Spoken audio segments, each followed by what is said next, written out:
Hello, Buck Martinez along with Pat Tabler and Arash Mandani. We are glad you're with us this afternoon as the Blue Jays are trying to bounce back from a tough loss in extra innings last night. Let's take a look at the lineup for Brandon Hyde's team, who snapped a 20-game road losing streak last night with a 6-5 win in extra innings. Top of the order, Cedric Mullins. He's become one of the best leadoff hitters in all of baseball. In his last 8 games against the Blue Jays, he's at .375 with 5 homers and 10 RBIs. And last night, Mullins had a big double late in the game, but was stranded. Overall, he was 2 for 4 in that game last night. Trey Mancini had a home run against Ryu in his last start. And Hyunjin Ryu coming off a terrific outing last time out against this same Orioles ball club. Yeah, the Blue Jays are going to lean on their ace. Hyunjin Ryu gets ready for his 15th start of the season. He's coming off that 6th win of the year. That was at Baltimore. He threw 7 innings. He only gave up 1 run. He gave up a home run to Trey Mancini in the first inning, but that was it. He kept the ball down. He got 11 ground ball outs, and he got stronger as the game went on. He retired 17 of the last 18 batters he faced.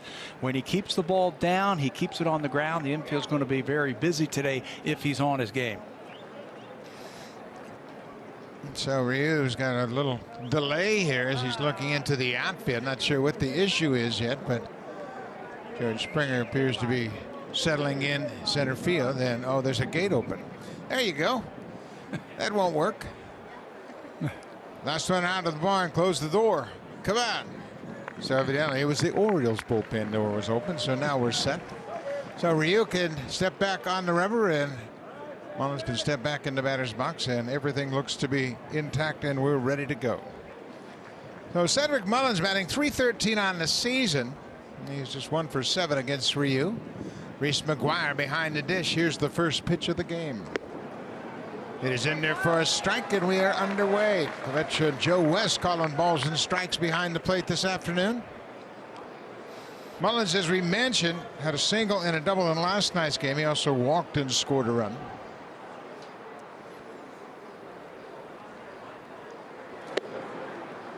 Pitch outside for a ball. Cedric Mullins took the collar against Hyunjin Ryu when they matched up a few days ago. Ryu was tough against him. He really painted that outside corner against him. Mullins going to have to hit the ball the other way if he's going to get on base against Ryu. Swinging a fly ball in direct. Teoscar Hernandez is under it, and he makes the catch. 1 down.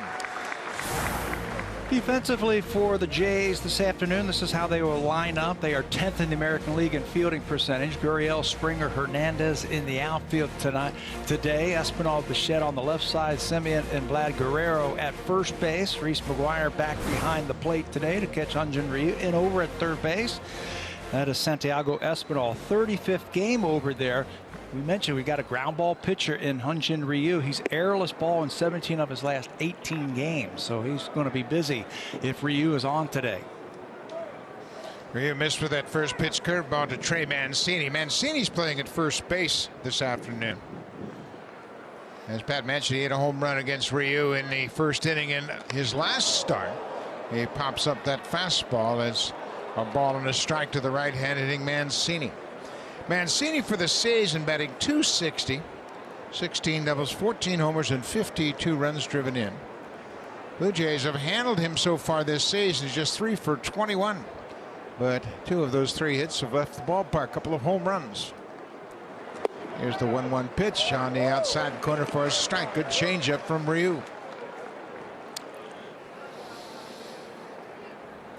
Kevin Biggio with the day off today. Steven Matz looks like he's going to be inserted into the rotation pretty soon for the Blue Jays. Another added arm into that rotation. The rotation's been great over the last 2 weeks. Well, what a terrific cutter right there. Ryu strikes out Mancini, puts him away with a nasty pitch down and in. Trey had a rough night yesterday with 4 strikeouts, but he did score the winning run when he was the leadoff batter in the 10th inning. That slider right there, cutter, outstanding. Make it look like a strike, bounce it if you have to, not a problem.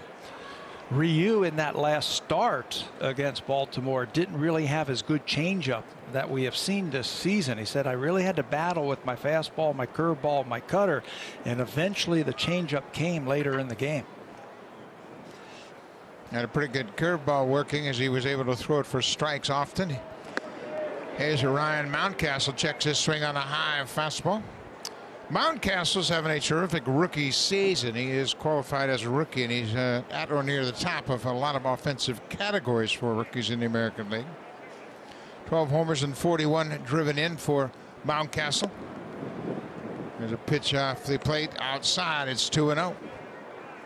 Mountcastle, you can tell he's going to be a good hitter because he's very quiet at the plate. He's got a very simple stroke, not a lot of pre-movement, uses his hands well. I think he's going to be one of these cornerstones in the rebuilding process for the Baltimore Orioles. A good changeup right there, found out of play. It's 2 balls and a strike. Ryu is so unpredictable, and especially for a younger hitter, it's very difficult to pick up on any patterns because he just won't fall into those patterns. This is his 4th career start against the Orioles, his 3rd start as a Blue Jay against Baltimore. 1-2, another foul back at 91. Ryu said he had to put some work in to figure out that changeup, what the problem was early in the ball game. But because he has such a wide assortment of pitches, if one of them isn't working, he can go to another one. His fastball and his cutter was really good, I thought, against the Orioles, and he used that cutter backdoor a lot against the right-handed hitters that day. You see Reese McGuire offering several different options for Ryu, and he never got to the right pitch. Now they're set. Here's the 2-2 pitch. Backdoor missed. Ryu was headed for the dugout. He thought he was going to get the call, but Country Joe West behind the plate said, it's off the plate. Reese McGuire is set up off the plate, and Ryu has that ability to hit his glove, but that time it looked like it might have just gone around the plate, but that's what he did very effectively in that last start against the Orioles. 32 pitch, and that's ball 4. Ryu again thought he'd caught the outside corner, but according to Joe West, it's ball 4. So a 2-out walk issued to Mountcastle. Take another look. Change up again, just off the plate. Ryu thought he had it. He's going to just have to throw that one a little bit closer to the plate, and he'll get it out. He'll make the adjustment. He's really good at that. He'll test that umpire and said, okay, I'm going to throw it here. If he's not getting that call, he has that ability to get it a little bit closer. This is Anthony Santander. He did not start in the game, but he came off the bench and got a big pinch hit in last night's game. In the 8th inning, had a base hit to center and picked up an RBI coming off the bench. That was against Taylor Salcedo.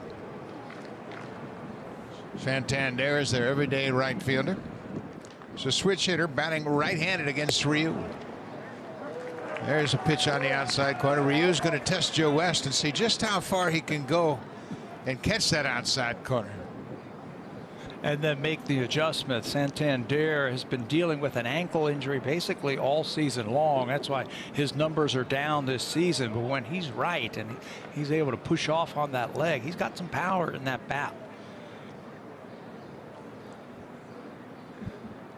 Mountcastle at first. 2 outs. Breaking ball, little lazy pop-up. Sibian into the outfield grass, makes the catch. The Orioles leave another base runner, 2-out walk, not any damage. Top of the order in this scoreless game when we come back. Last night in 10 innings as they pounded out 9 hits, out-hit the Orioles, but they came up 1 short. Blue Jays are 2 games over 500 at 38 and 36. A regular top 5 in the order. Gritchick 6. He's the DH this afternoon. Reese McGuire, he's been on quite a roll lately. He's got a 5-game hit streak, 11 for his last 18, including 3 doubles, a couple of RBIs, and an OPS nearing 1.4. So Reese McGuire has earned the right. He has made starts in 12 of the last 17 games for the Blue Jays. Baltimore Orioles have a number of young pitching prospects in their farm system. This is the first of them to get to the big leagues. Keegan Aiken will get the start. He's a former 2nd-round draft pick in 2016. It's been a rough start to his young career. He's lost his last 4 decisions. He will get a chance against the Blue Jays. He has lost his last 3 starts. Doesn't throw that hard, but Keegan Aiken has really had a rough start to his season.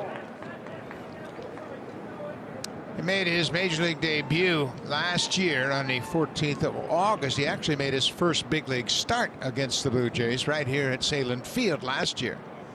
There's a changeup that missed down and away. It's 2 balls and a strike to Marcus Semien. Semien has an extra base hit in 3 straight games. He got off to a slow start, hit .211 in April, but he's been on fire ever since. Fouls that pitch straight back. He's a good fastball hitter. You look at the numbers that he has had on inside pitches, and he is just crushing inside pitches, especially inside fastball. Slugging percentage over 900. So if you're Keegan Aiken, I think you got to keep the ball away from Semien. He has been just hammering that inside pitch.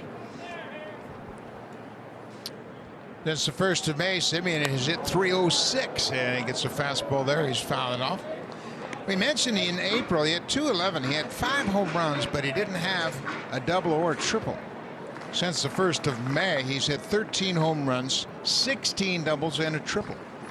He has really come on since the start of May. Bo Bichette will be next. This ball is hit in the air. Not deep. Cedric Mullins moving to his left. Semien's retired, 1 away. Baltimore Orioles will line up this way defensively, 4th in American League in fielding percentage. Anthony Santander will get the start in right field. He was off in yesterday's game. Cedric Mullins in center field. He's got Gold Glove potential. Infield, Franco Gavis, Valleca, and Mancini. Trey Mancini gets the start over at first base. What a story this has been. He's been alternating between DH and first base. Back in the lineup, back out there. He's been their primary first baseman. But it's a great story, him coming back, and it's just great to see him being able to play both sides of the ball this season. He has truly recaptured the form. He missed all of last season, undergoing chemotherapy for colon cancer. Terrific guy. He is a graduate of Notre Dame, went there and played ball. Here's Bo Bichette with a 1-1 count. Swing, and he pulls it foul. He pulled that breaking ball foul past third. Aiken will throw you a fastball, mainly fastball slider, and he's got a pretty decent changeup, occasional curveball. He's still trying to feel himself out as a big leaguer. Again, a high draft pick, so there's a lot of hope for the Orioles with these young pitchers coming up. Well, that ball was rocketed into the Orioles dugout. That'll get your attention quickly in the 1st inning. Bo Bichette with 2 strikes is always anxious to just sit back and let the ball travel a little bit. Players love those protective screens in front of the dugouts. Bo fouls it back once again, 93 with the fastball. Bichette coming into this game 0 for 2 against Aiken. As we mentioned, Aiken made his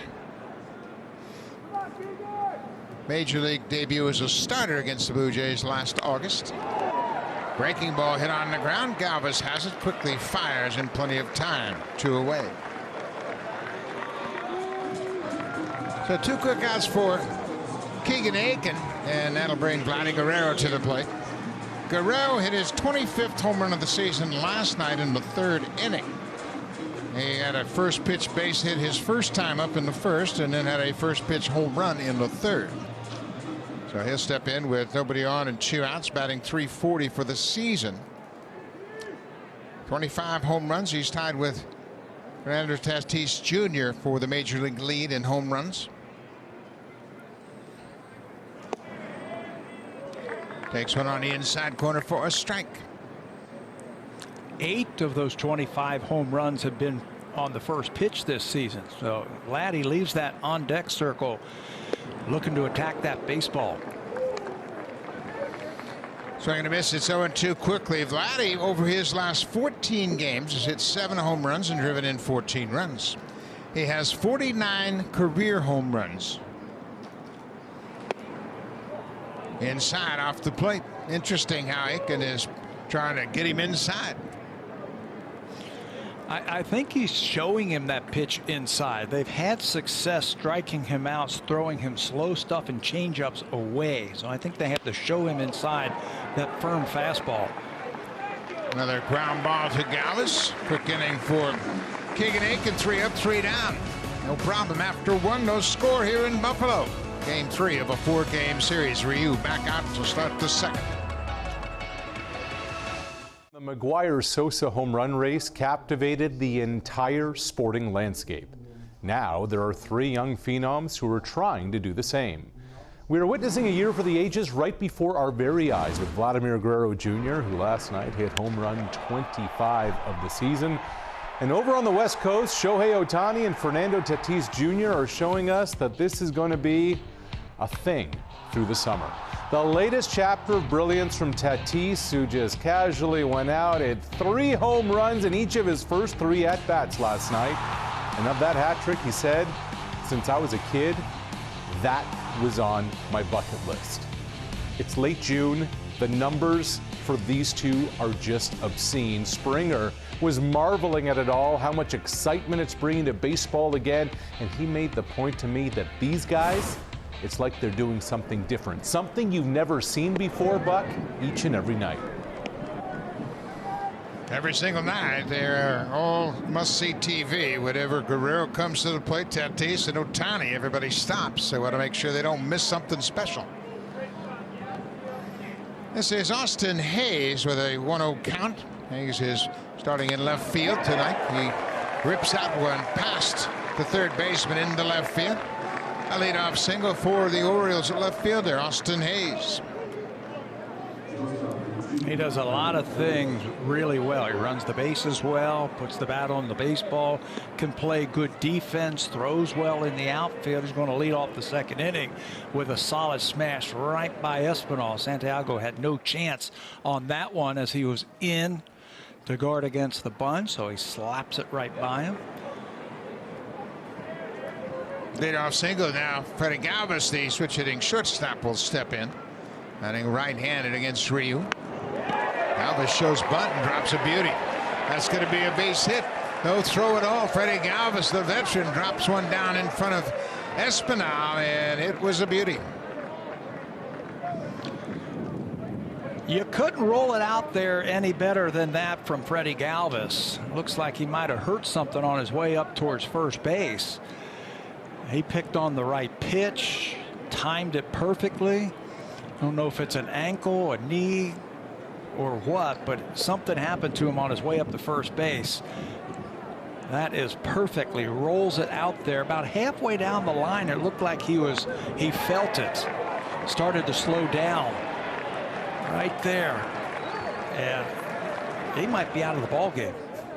Maybe a quad. Yeah, it looks like it's his right quad. Yep, he's feeling that right quad, and that's unfortunate. He is their everyday shortstop, and he is going to limp off the field. Looks like it's really starting to grab him now. So an unfortunate situation for the Baltimore Orioles here in the second. They lose their starting shortstop.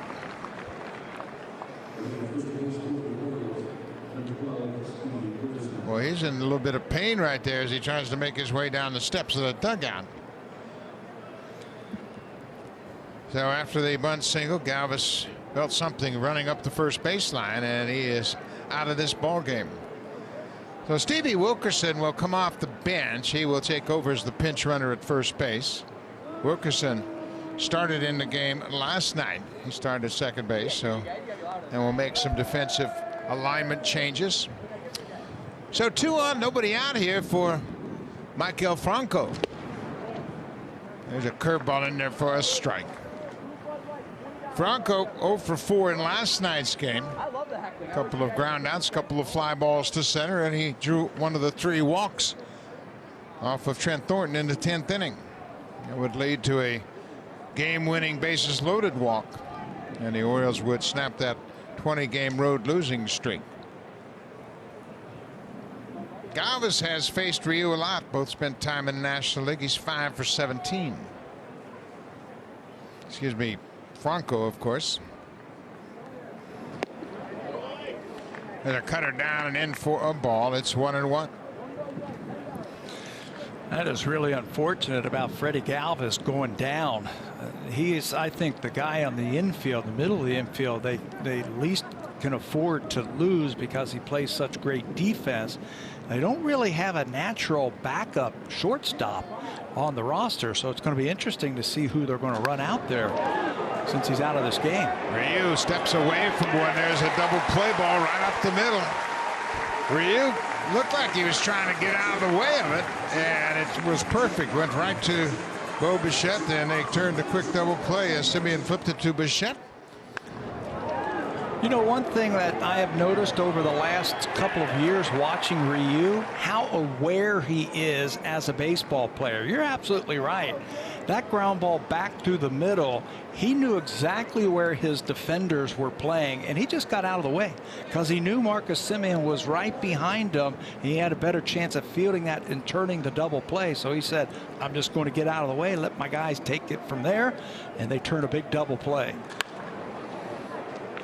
First pitch swinging. There's a routine ground ball to third, and that'll end the inning. The Orioles get 2 base hits to start the inning. Ryu gets a double play, and Freddie Galvis is out of the ball game. He's played in Buffalo by entering the Souvenirs from Buffalo contest. By entering, you could win an authenticated game-used baseball or a vial of Salem Field dirt. Visit BlueJays.com/cheerfromhome to enter and for full contest details. Another good afternoon in Buffalo. The third of 4-game series against the Orioles. The Blue Jays will have Monday off, and then they'll welcome in the Seattle Mariners. So the Mariners will play their first series at Salem Field in Buffalo, as they did not play the Blue Jays last season. The Buffalo fans seem to be buying into becoming Blue Jay fans as well. The defense now, Pat Valaika, who started at second, will take over for the injured Freddie Galvis at short, and Stevie Wilkerson is at second base.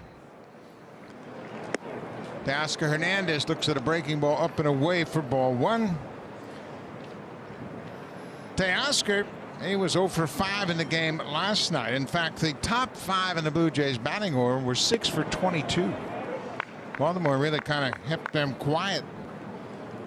The top 3 have been terrific all season long, getting on base, scoring runs, but outside of the Vladdy Guerrero home run and the Marcus Simeon double, that was about it. 2-1 now to Teoscar Hernandez. They had a golden opportunity to have an add-on run also late in that ball game. Remember, after Simeon knocked in a couple of runs with a double, Bo Bichette hit a ball to the right side of the infield, advanced him to third with 1 out. They had their best RBI guys coming up, and they couldn't get that run across, and it really cost them. That would have been nice to get that extra run right there, just to make things a little bit more difficult. They would have won the game if they did. 2 balls and 2 strikes now on Teoscar Hernandez. Bichette trying to get a little more information on Aiken. There's a good pitch down and in, swinging a miss for a strikeout. 1 down. Paint the corners like a pro at Home Hardware's Paint and Reno sale to July 14th. Hurry into Home Hardware and Building Centers. Here's how.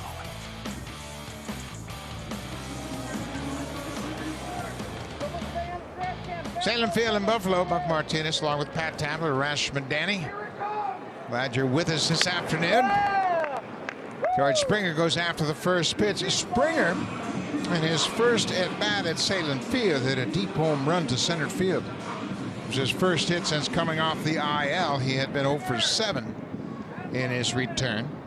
He hit a pretty good pitch, a 3-2 slider, hit it deep over the fence in center. Freddie Galvis is still in the dugout as that ball is bounced up the third baseline. Remember that the visiting clubhouse is beyond the fence in right, so they're probably trying to figure out how they're going to get him from the dugout to the visitors clubhouse. Might have to bring a cart because it doesn't look like he's walking very well.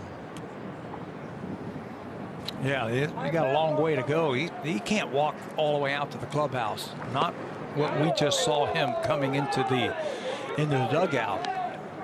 So we'll keep an eye on that clubhouse and see how they get him out there.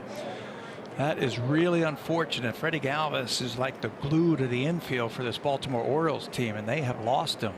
And it looks like it's going to be a while, too. Breaking ball, and Springer swings and misses. Back-to-back strikeouts for Keegan Aiken here in the second. He's retired 5 straight to start the game. Keegan Aiken's fastball spin rate is in the upper 75th percentile. There's something about his fastball where he spins it. It's just 93 miles an hour. This is a slider right here to George Springer. But his spin rate on those pitches, he can really spin them. And I think that has really been a problem for the Jays here the first 5 batters. The spin rate is high, and they haven't been able to pick up his fastball. And the Blue Jays are a very good fastball hitting team. This is Randall Grichuk, who's the DH today. There's a changeup. He checks his swing, and the appeal is turned down. That's Bruce Dreckman, the first base umpire.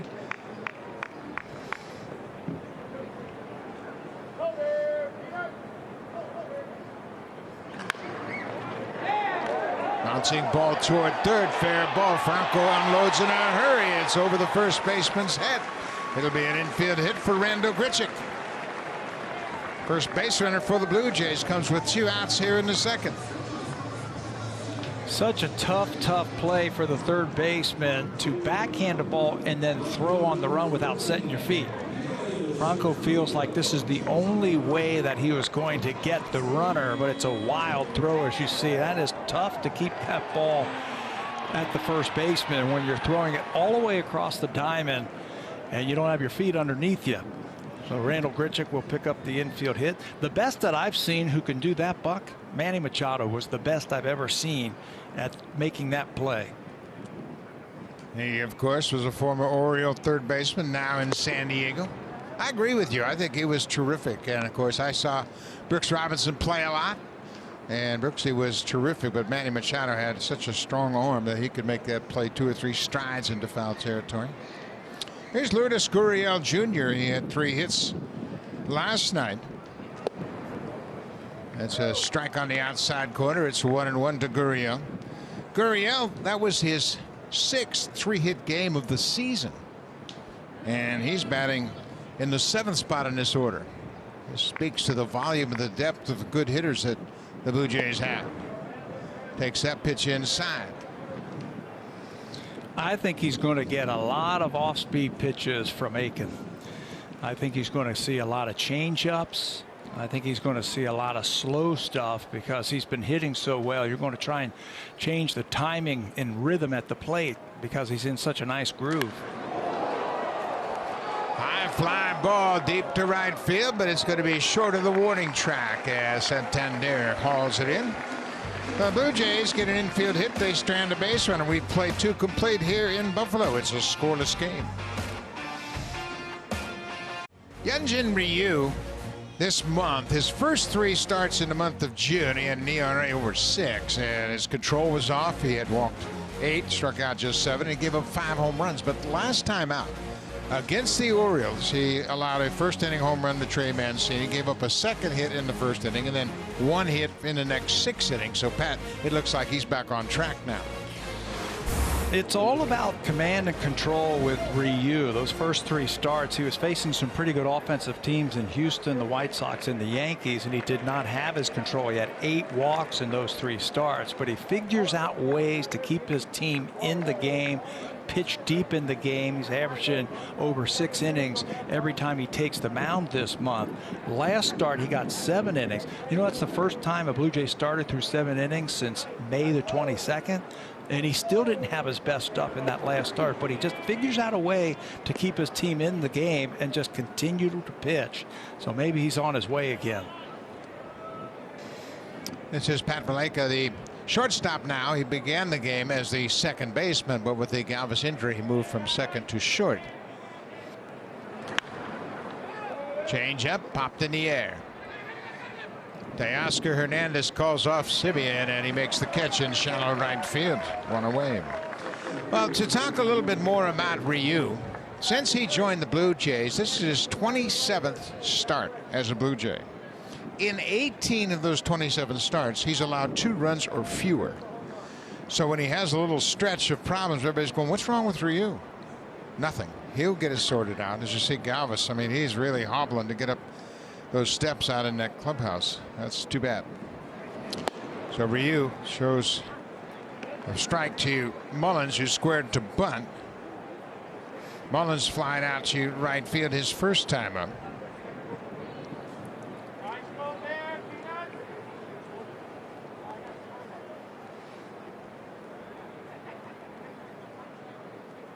McGuire again having trouble getting to the set of signs that Ryu wants, and this is just the second start that Reese has caught Ryu. He caught him in his last start. There's a high fastball upstairs for a ball. It's 1-1.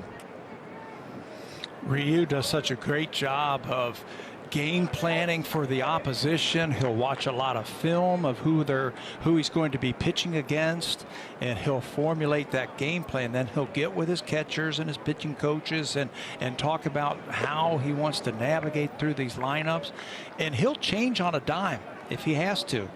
If he feels like a certain pitch isn't working and he's got a game plan against this guy this way, but the pitch that he would use to get him out is not working, he'll change on a dime. So as a catcher, you got to be wary of that, and you got to be always constantly talking with your starter that day. There's a fly ball to left field as Gurriel is there. 2 down. Let's check in with Arash Madani. Well, Buck, we have just learned that Alek Manoah has accepted his 5-game suspension from that melee in the last Orioles series. And with the off day Monday, and Charlie Montoyo expected to get Steven Matz back on Wednesday to face Seattle, the suspension won't really affect the rotation. Manoah eligible to return July 2nd, so he has accepted the 5-game suspension. The appeal has been dropped. That's terrific news, as he will just be slotted in and start after that game on the first, and that could be Ryu's spot as they just flip-flop them with the off day on Monday. But Matt's probably coming back on Wednesday, as he threw a simulated game here 2 days ago in Buffalo. So that's good news, and I'm glad he accepted it. No reason to fight it, as you're generally not going to win any reduction in suspensions. Says Trey Mancini with an 0-1 count, swing and a miss. It's 0-2. We were talking last night, games or days, and then we found out it was games, so we just pushed Manoah back to the second. And the whole key, I think, for the Blue Jays, Matt's coming back and the off day has really helped them. They can just keep everybody in line then, even with that suspension. And it looks like they should be okay over the next week or so. Mancini grounds out to second base, and another quick inning for Hyunjin Ryu. 3 up, 3 down, no problem. In the third, it'll be Espinal, McGuire, and Simeon for the Blue Jays in this scoreless game. In celebration of Pride Month, presented by TD, you can register for a free digital commemorative Pride Month print. Download yours today. Hard copies are also available. Go to bluejays.com/commemorative print to order yours today. Buffalo, nothing like the wings in Buffalo, that's for sure. And it's always been a staple, a very popular thing there. This is Santiago Espinal. He takes the first pitch down for ball 1. Espinal making his 24th start this season. He has actually hit .309 when he starts, and he's done a nice job, Pat. After coming off the bench, he does a little of everything. He had a pinch hit in this series, and he's done a good job at third. I watch him work during batting practice when the team is out there. He'll work at third base, and he'll move over shortstop every now and then, but he's always out there early working on his craft. That's what you have to do if you're a young player. Popped it up to right field. Santander makes the catch. Espinal's retired. 1 down here in the third. He's been a nice little addition to this organization. Came over from the Boston Red Sox in the Steve Pearce deal. At the time, he was playing in Double-A.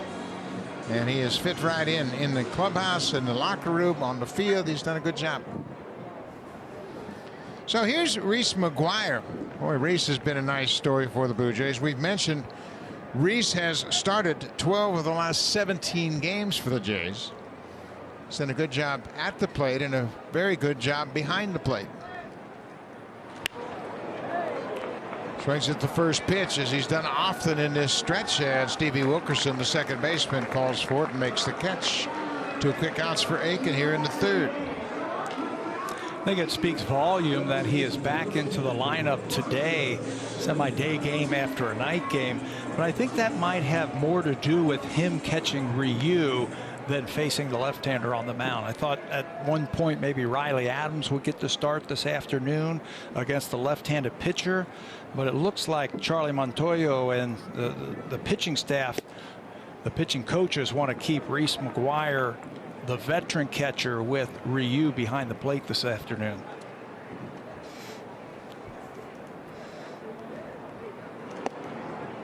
This is Marcus Semien, who takes a borderline strike down. It's a ball on the strike to Semien, who flied out to center field his first time up.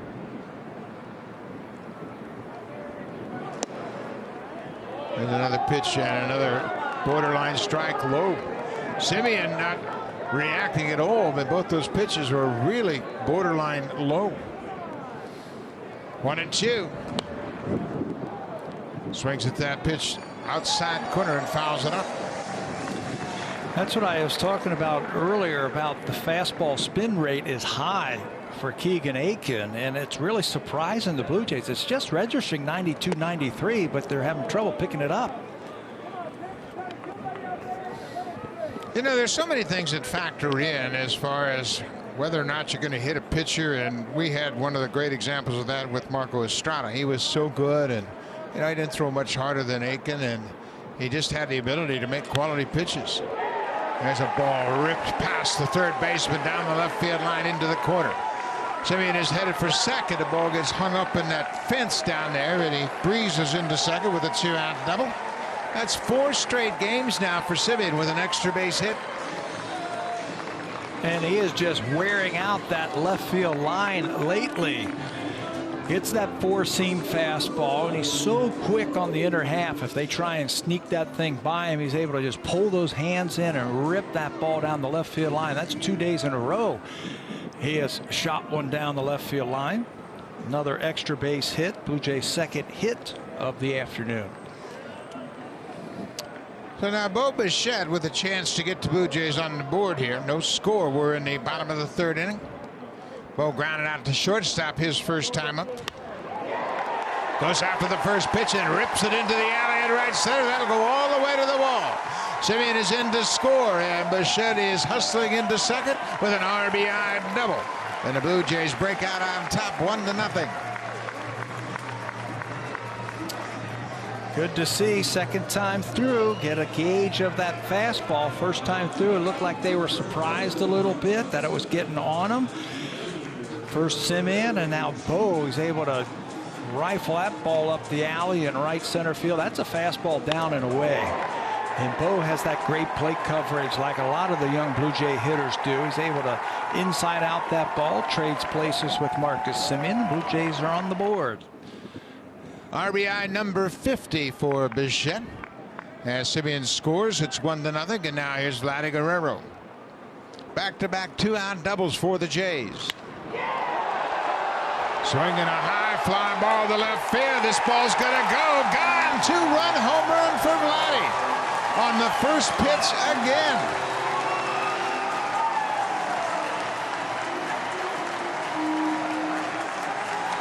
Make that 9 first pitch home runs for Guerrero.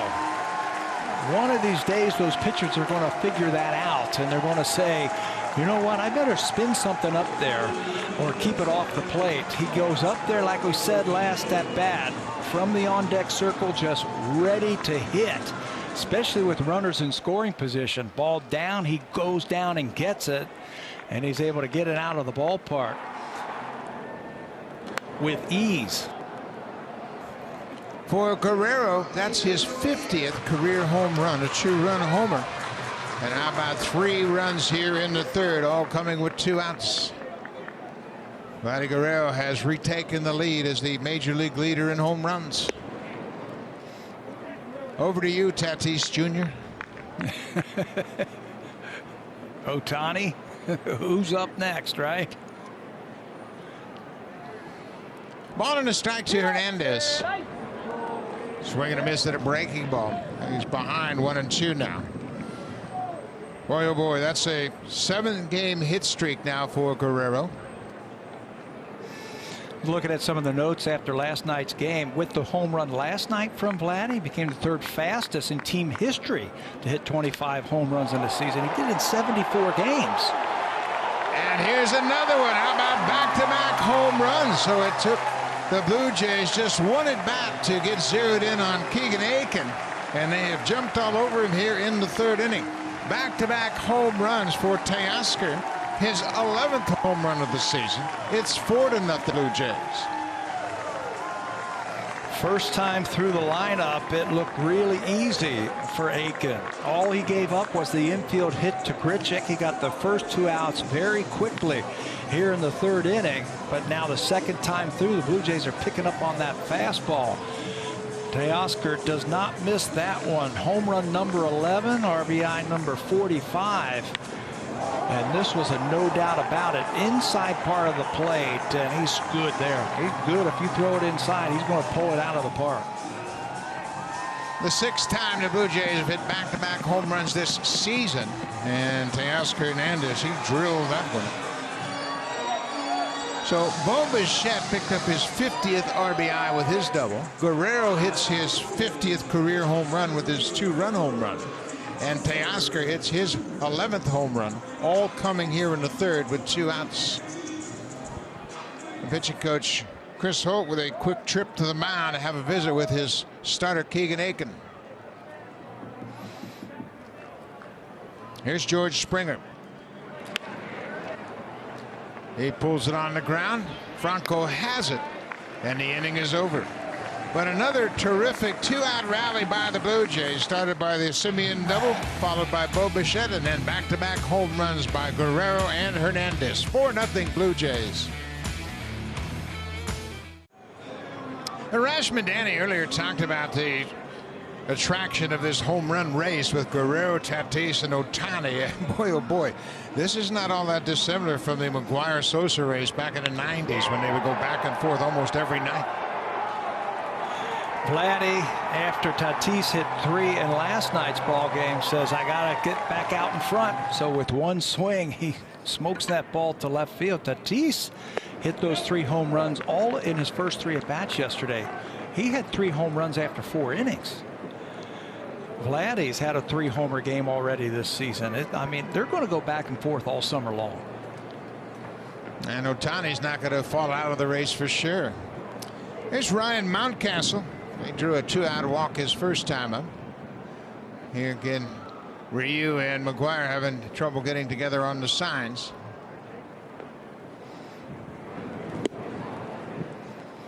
Changeup just missed the outside corner. Ryu hasn't gotten many calls on that outside corner to the right-handed hitters.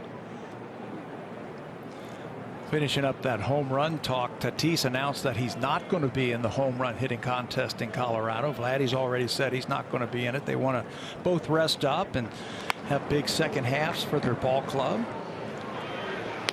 A good changeup there as Mountcastle hit it off the end of the bat. It grounds out 6-3 on the putout. Yeah, I applaud those 2 players because obviously they are both having terrific seasons. They have Vladdy's case for sure. He performed in the 2019 home run derby, and it's exhausting. Not only the individual rounds that you take on the field, but all the batting practice you take in between. I mean, it'll wear you out. Yeah, Here's and I like Anthony Santander. I like that they're not going to do it. I would love to watch it. I'd love to see it, especially in Colorado. But I applaud them because they have the big picture in mind, their team and their teammates. And, you know, it can be lucrative, too.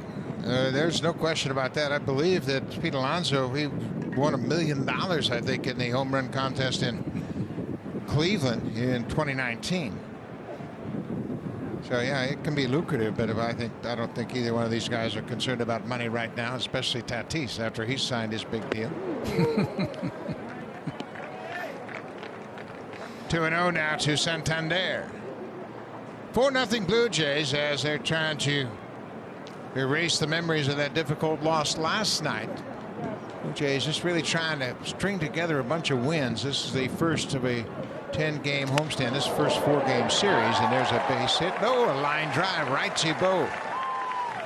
A 2-out line drive caught by Bo. Let's check in with Arash. Well, Buck, I spoke with George Springer earlier today. He was running out of superlatives on Vlad, talking of how impressive what Guerrero is doing is, how smart Vlad is, the way he hits, so precise.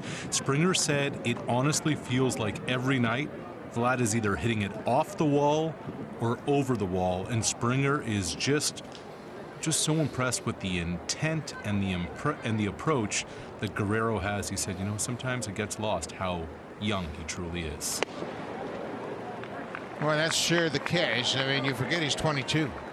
And yeah, this is his 3rd season in the big leagues. And of course, Springer came up as a youngster himself, and all of those Astros came up together basically. They took their lumps early on, and then they became World Series champions. So Springer has seen some good players in the past. 0-1. Hayes hits one in the air to left field, not that deep. Gurriel is there, and the inning is over. 3 up, 3 down for Rio. Another good inning in the 4th. We'll go to the bottom of the 4th. It'll be Grichuk, Gurriel, and Espinal for the Blue Jays. Only 1 day left to get your tickets for the 50-50 Mega Jackpot from Jays Care in support of indigenous communities. The jackpot is $132,000. And tomorrow night will be a life-changing event for one lucky Blue Jay fan in Ontario. Buy your tickets now at BlueJays.com. You can get a chance for a big prize, and you'll be helping a great cause. Here's Randall Grichuk. Randall had an infield hit his first time up. Randall is the DH for the 8th time this season. And Charlie Montoyo has used it, kind of a rotational situation with his DHs. It'll be Vladdy one night. It'll be Teoscar another. Now Grichuk. He hits this ball high and deep to right, but it's going to hang up for Santander. He makes the catch. Grichuk's retired, 1 down. I think that's the proper way to use the DH position. When it first started out, that was a place for older players would go, and they'd be everyday players, and all they would do would hit.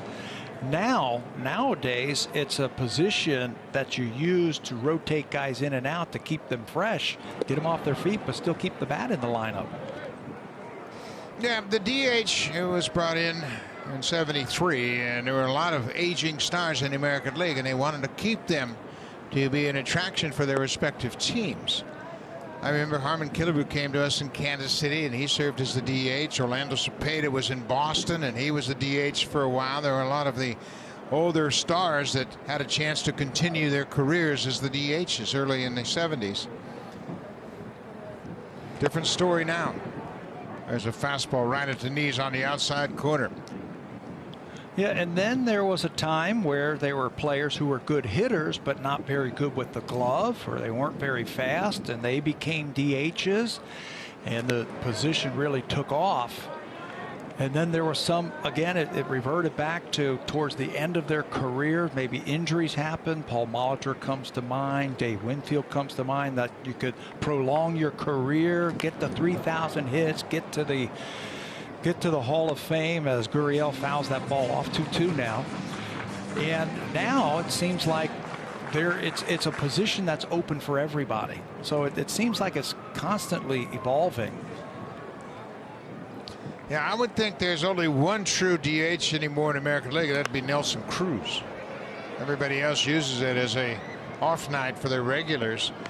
You know, I go back to the time when, and you and I played about the same time, when Don Baylor, Harold Reynolds, Frank Thomas, those were the epitome of the DHs. Big guys, great hitters, but they didn't have a particular position. Harold Baines is another guy that comes to mind. Terrific DH. Edgar Martinez, another foul out of play.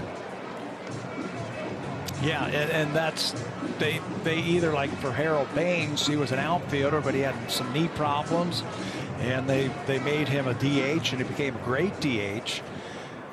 Greg Luzinski was a great player in the outfield for Philadelphia. He came to the American League, became a great DH. Of course, David Ortiz for Boston. It's a little bit different nowadays.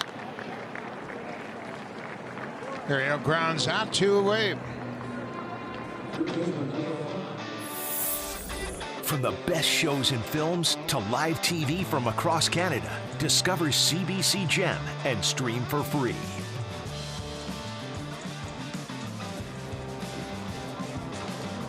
Blue Jays lead it 4-0 as they scored 4 2-out runs in the third. 4 straight extra base hits, 2 doubles, 2 home runs, and that's where we stand now as Santiago Espinal bats with nobody on and 2 outs. Takes a pitch up and in for a ball.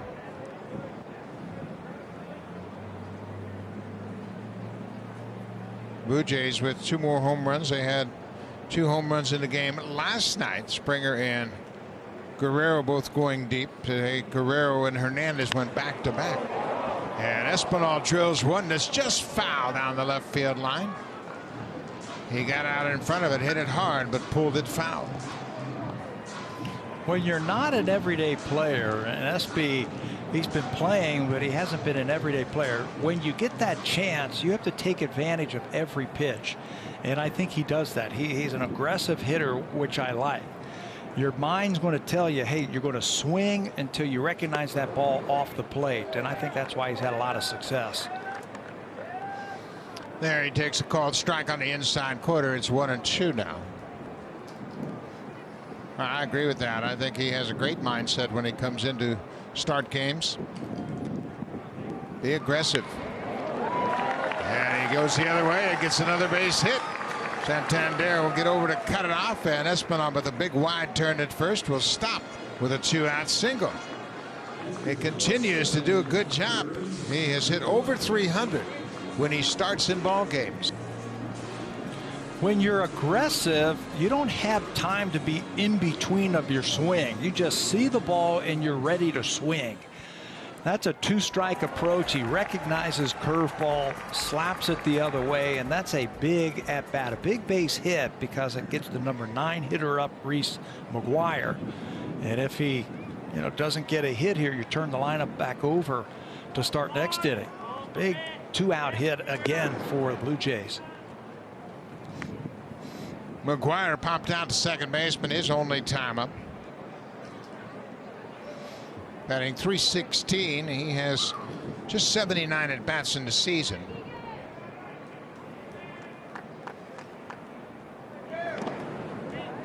Breaking ball in the dirt. No chance for Espinal to advance. 2 balls and no strikes. 5 multi-hit games, 4 in his last 6 starts for Reese.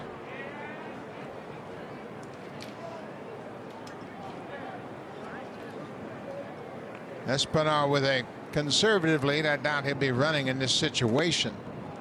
Not running here, and there's a called strike. This was the Reese McGuire we saw a couple of seasons ago when he first came up to the big leagues. With some power, a good-looking swing. It's a short swing, but aggressive. A lot like what we were just talking about with Espinal. You get some playing time, stay aggressive. Now, 2 years ago, McGuire in 30 games hit .299 with 5 homers and 11 RBIs. He got a little cup of coffee in 2018. Actually hit .290 that year in 14 games. So he's had some promise with the bat. Fouls this one off. It's now 2-2. And if there's any doubt when you're standing at that home plate in that batter's box, if there's any doubt, that's when you're not real sure. You get caught in between. One way to eliminate that, you just go up there and say, I'm going to swing. I'm going to be aggressive until I recognize that pitch off the plate. And if you have that type of mindset, I think you can become a good hitter even though you don't get a lot of at-bats or you don't get playing time every day. That's what I've seen from Espinal. That's what I've seen from Reese. He's got that batting average up over 300. I wish you'd have told me that 40 years ago. I didn't know you 40 years ago. 3-2 pitch. I didn't know you 40 years As a swing and a miss. So McGuire strikes out on a breaking ball. The Blue Jays get a base hit and leave a base runner. We will go to the 5th. 4-0 Blue Jays. Time now for a Blue Jays Central update. Here's Hazel and Joe.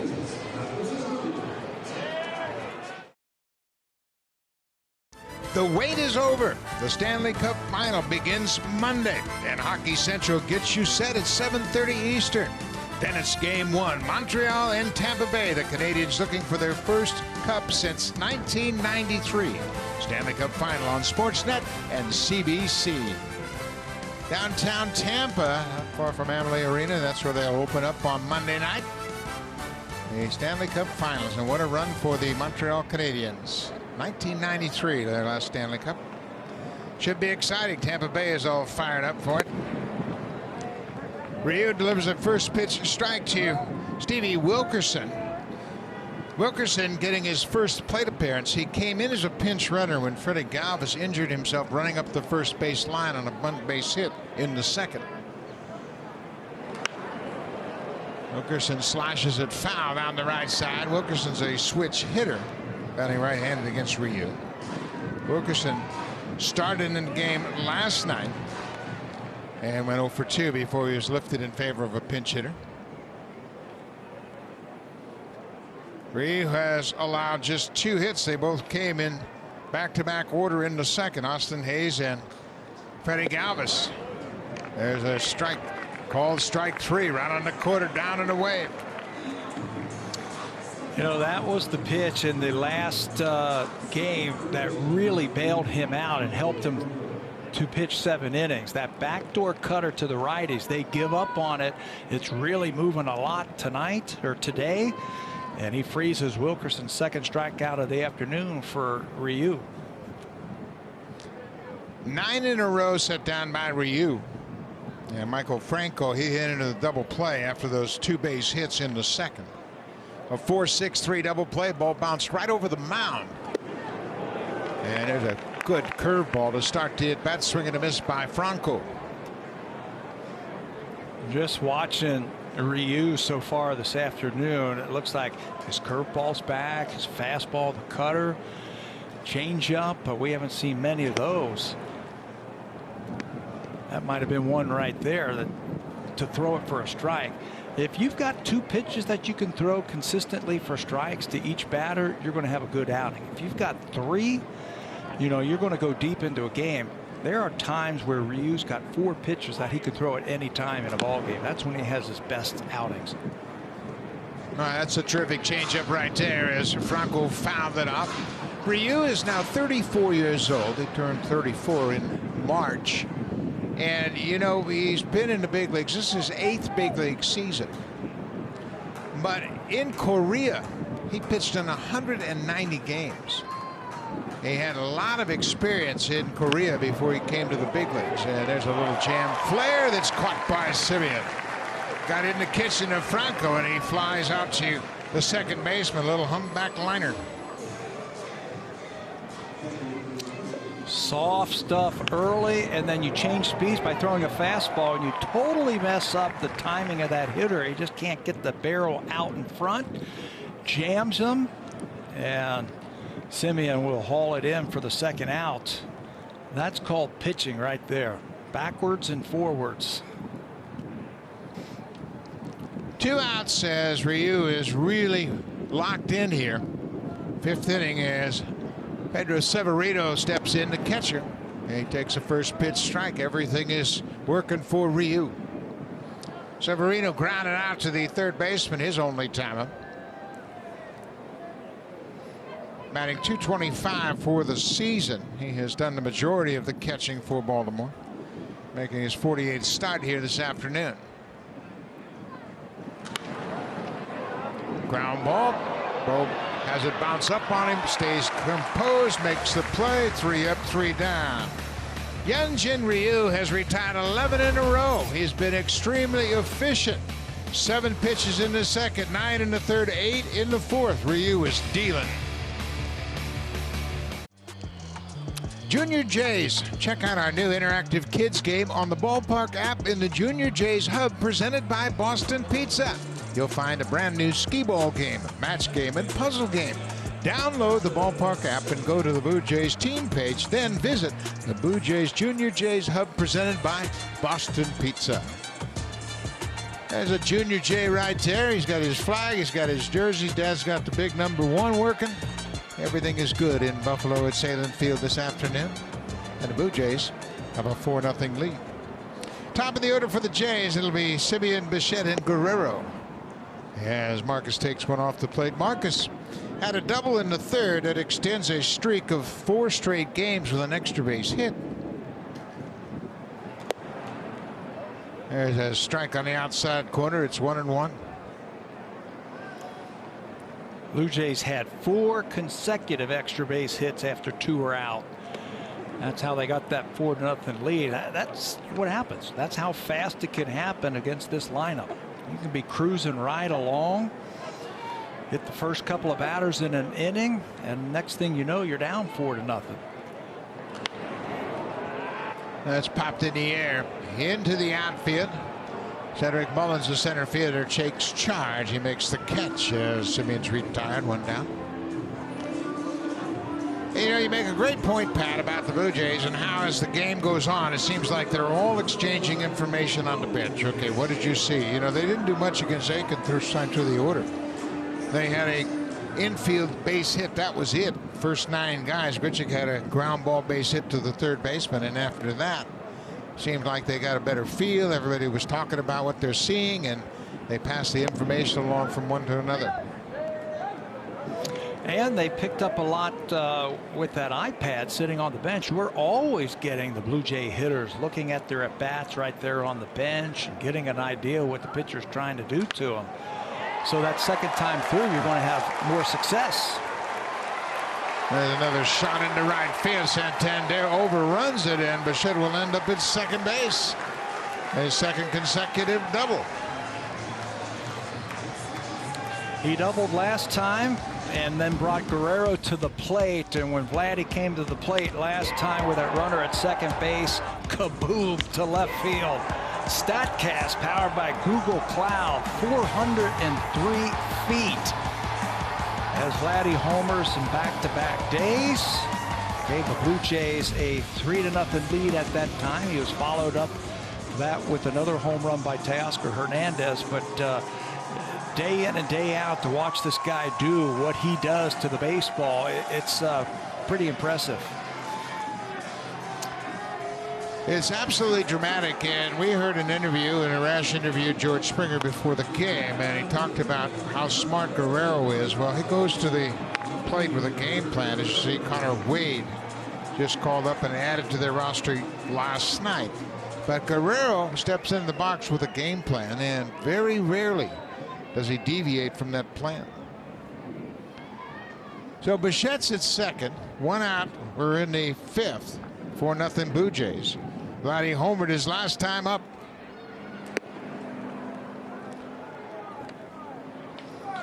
First base is open, and you've got Teoscar, who becomes a very important batter for the Blue Jays when they put the lineup together. You got first base open. I don't know if they're going to pitch to him. It just doesn't make any sense to. Yeah, I agree with you, and that's why Teoscar is so important, to eliminate those intentional walks or the semi-intentional walks that we're probably seeing right now. Pitch around him. He got a base open. That's probably the message that the pitching coach delivered. 2-0. Up and away, and a good swing and a miss by Guerrero. He was on that pitch pretty well. We had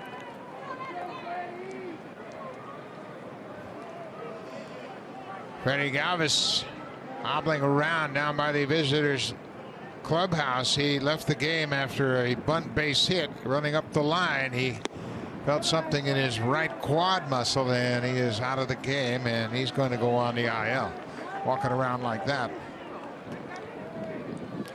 Yeah, it looks like he's holding his hip, but he was grabbing his quad, and they had to take him off on the little motor scooter there to get him off the playing field. He just couldn't walk all the way out to that right field clubhouse. Guerrero takes ball 4 as Aiken didn't want anything to do with him. Well, right after the home run from Vladdy, Teoscar stepped to the plate, and he got every bit of this. Good inside pitch, but he is able to get to it. He's got some power the other way, but you throw one down and into him, that short swing's going to send that ball a long way. Home run number 11 for Teoscar. Well, the walk and Keegan Aiken is out of the game. The Orioles will go to a pitcher. The pitch to Teoscar Hernandez. Connor Wade will make his big league debut when we come back to Buffalo. The NBA's Eastern Conference Finals are underway as the Bucks take on the Hawks. The series is tied at 1-1, and you can catch the action. Game 3 tomorrow, 8:30 Eastern on Sportsnet and Sportsnet 1. Blue Jays have a 4-0 lead over the Orioles, and they have gone to their bullpen, and this is a major league debut for the big right-hander Connor Wade. He becomes the 9th player this season that the Baltimore Orioles have making their major league debut. He has been well traveled. Started his professional career in the Colorado Rockies organization. He has pitched in independent ball. He's pitched in Mexico. He has pitched just about everywhere. He's been released, but he gets a chance here. Fastball, a little sinking action, a slider, and a changeup that you will get from Connor Wade. It's his first big league pitch on a big league mound. And he delivers a strike to Teoscar Hernandez. Wade was pitching in AAA, and he got a call from the manager, Gary Kendall. He said, drive to the ballpark. It was about a 30-minute drive, and he and his wife went there and said, this is going to be really good or really bad. There's a high fly ball. That's going to stay in the ballpark. And right fielder Santander calls for it. He makes the catch. The runners will hold 2 down. And it turned out to be really good for him because they told him he was coming to the big leagues. I mentioned that he has pitched just about everywhere. He's been released, independent ball. He's done anything to try to finally get here. Well, here he is in the big leagues. And his first batter, Teoscar, he retires him. So good for him. Big name guy. He got out in his first big league at bat. There is another big name guy, George Springer. So Connor Wade gets ahead of him with a fastball. You know, you just never know when something's going to click for you. And that's why you see so many guys that continue to pitch, and they have it in their heart that they want to get to the big league. So despite being released, they will go play indie ball. They'll continue to play winter ball.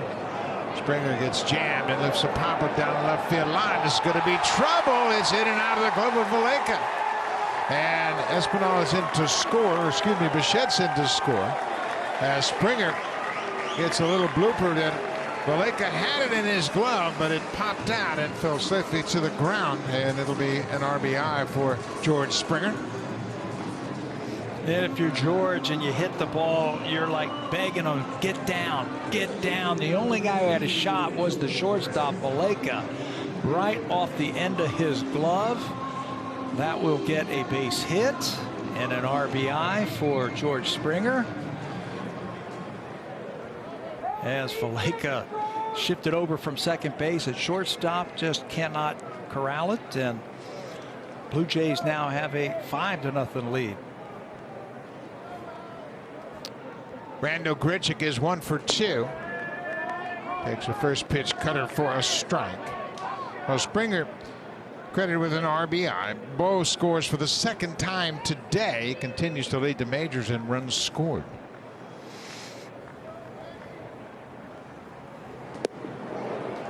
Swing and a miss. Pretty good changeup right there from Wade.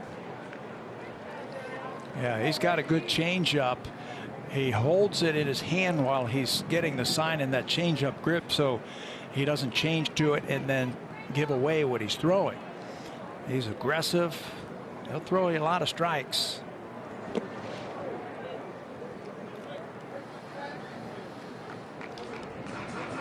One ball, 2 strikes to Randall Grichuk. Blue Jays have scored another run here in the 5th. They had a 4-run 3rd inning.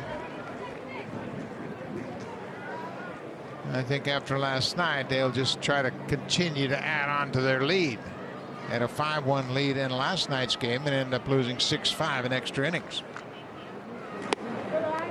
Way outside. That fastball missed. 2-2 now. take advantage of every opportunity. They had a chance to tack on another run in last night's game, didn't. Ended up costing them. Got a chance to blow it open here. Randall stays on that pitch and fouls it to the Blue Jays dugout, and he stays alive. The Orioles have had a lot of problem out of their bullpen. They've allowed 41% of their inherited runners to come in to score. Wade came into this game with 2 inherited base runners. One's already come in to score, and Randall hits one high in the air to left. This ball is carried. This ball's going to go. Get out of here. Gone. Home run for Randall Grichuk. The 3rd home run for the Blue Jays this afternoon. A 3-run homer for Randall. I know it's early, but you're looking for a knockout punch, and that might have been it right there. Grichuk got a hanging pitch inside and is able to get it up and out of here. 3 more runs come across, stretching the lead to 8-0. And that's what the Jays have been looking for. Something like that. Just 88 miles an hour. A sinker that didn't sink on the inner half, and Grichuk takes it out of here. Randall now has over 50 RBIs. Well, the Blue Jays, they have done such a job top of their order. And Randall's having a terrific season, driving in big runs. Terrific 2-strike approach there as he just shortened up and hit one out of the ballpark.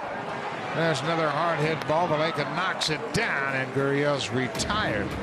That'll end the inning, but the Blue Jays have another big inning. 4 more runs here in the 5th. Randall Grichuk teeing off a 3-run home run, his 14th of the season, and the Blue Jays have busted it wide open.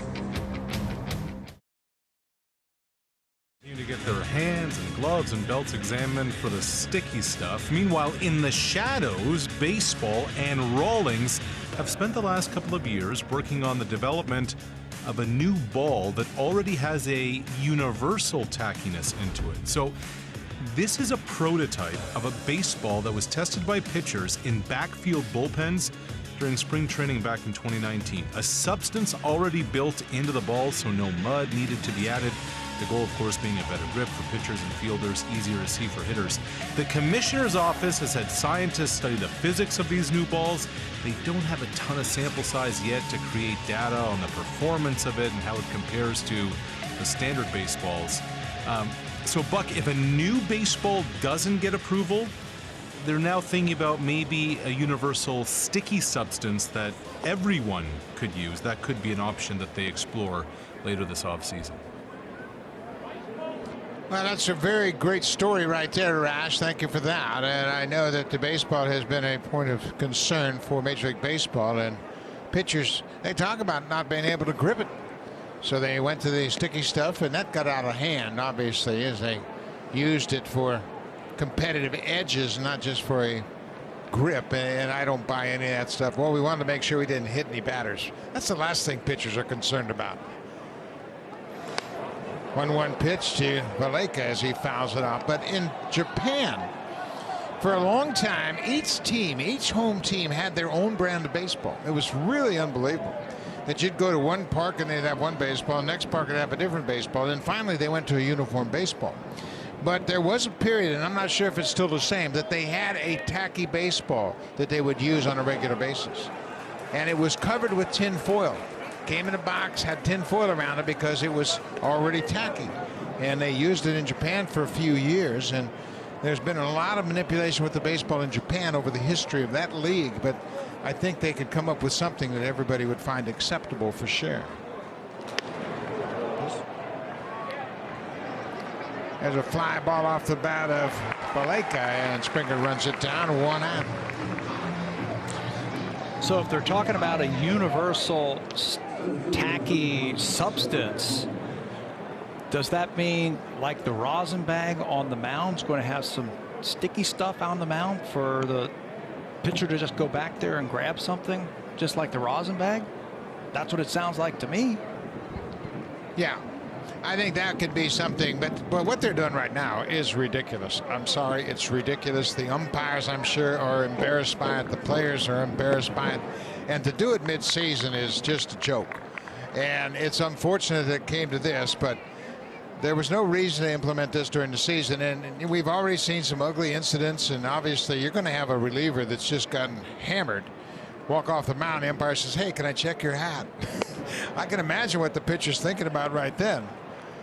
But yeah, I don't agree with what they're doing right now. I think that they should come up with some sort of universal solution. And you're right, if there was a pad like that foot pad on the back of the mound where you could just go touch your fingers on it, everybody would be using the same thing. I don't think there'd be any issue. This is Cedric Mullins, who swings and misses on the high fastball. It's 1-2. That's what I think it's going to come to. You know, then it's all out in the open. Nobody's hiding anything, and you know, everybody's doing the same thing.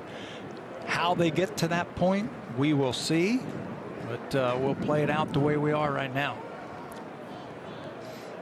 Yeah, but you see that little pad to kick the mud from your cleats behind the mound. They could have something like that, a little pad there. You just go back there and you, instead of grabbing the rosin bag, you just touch that pad.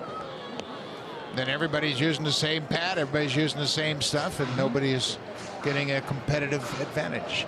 But I've caught a bunch of pitchers that have had, I caught a couple of pitchers that had sandpaper in their glove, that had pine tar in their back pocket. Everybody has always tried for a competitive edge, and I think just using the sticky stuff that's supposed to have come out of Anaheim, I think that was just too much. There's a curveball hit on the ground, slow roller to second. Simeon quickly to first as Mullins retired, 2 away. 13 in a row set down by Hyunjin Ryu. Coming off a great outing his last time out against the Orioles, 7 innings of 3-hit ball, and he is replicating that here this afternoon. Love watching a pitcher like this go through lineups and get a feel for what he needs to do. And that time he threw a lot of slow stuff to Cedric Mullins, and Mullins has been a good breaking ball hitter. So he slowed it up and got an easy ground ball. A lot of soft contact this afternoon. I think a lot of that has to do because Ryu is changing speeds and really thinking right along with the Baltimore Orioles hitters. Trey Mancini's had a rough start to this series. He struck out and grounded out in his 2 plate appearances so far. He struck out 4 times last night in 5 plate appearances. He had 1 hit. That was his first at bat of the series on Thursday night. He had a single and 2 walks and a 1-for-2 effort on the opener Thursday night, and he hits this one in the air. Uriel on the run. He's got room, makes a running catch right on the warning track, and Mancini's retired. Another 3 up, 3 down inning. 14 in a row retired by Hyunjin Ryu.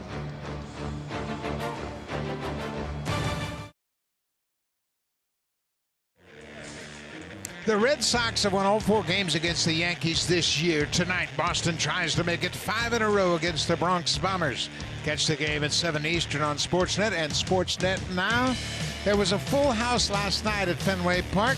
It was Dustin Pedroia night as Dustin Pedroia threw out the first pitch, and obviously he had a terrific career with Boston, played every game of his career over 14 years with the Red Sox.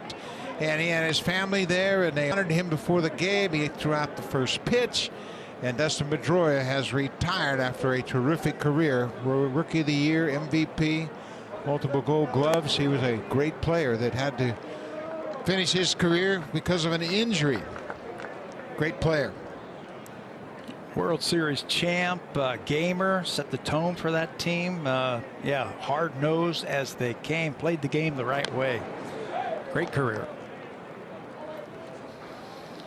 8-0 Blue Jays. We are in the bottom of the 6th inning. Connor Wade came on into the game with 1 out in the 5th. Got the first batter to Teoscar Hernandez and gave up an RBI single and a 3-run home run.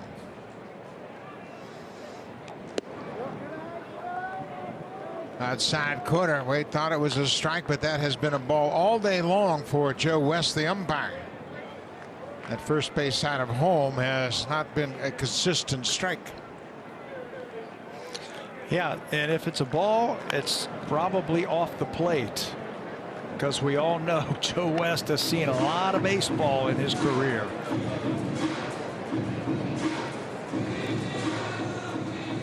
Joe West began his career in 1976. He's been around a long time. 2-2 pitch. Bouncing ball up the middle. Going to be a tough play. Valleca, and not in time. It'll be an infield hit for Espinal. His second hit of the afternoon.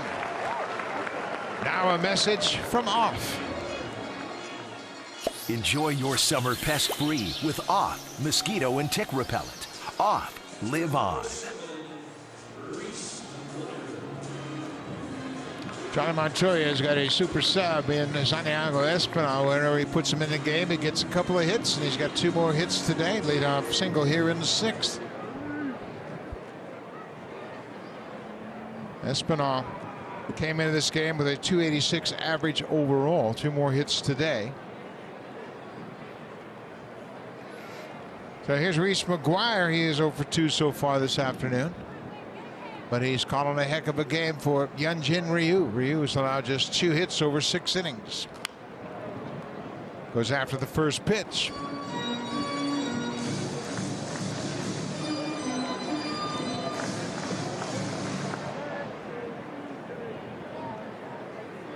Hyunjin Ryu has been super efficient. The most pitches he's thrown to any batter was 6 to Trey Mancini in the first inning when he struck him out. There's a high fly ball into the outfield, not deep. Cedric Mullins, the center fielder, jogging in and makes the catch. McGuire's return. First out of the inning. Turn that lineup back over. This is where the trouble began for the Baltimore Orioles. Hyunjin Ryu is cruising right now. I'd love to see him finish this one up. The way that he has been pitching, this should be a complete game for Ryu. There's a first pitch strike to Marcus Semien. Semien is 1 for 3 with a double. He scored a run in the 3rd inning. Scored the first Blue Jay run.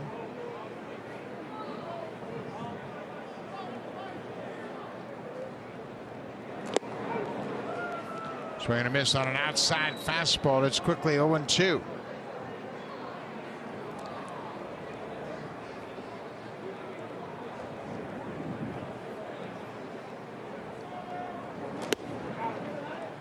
It's off the plate for a ball. 1 ball, 2 strikes, 1 out here in the 6th inning.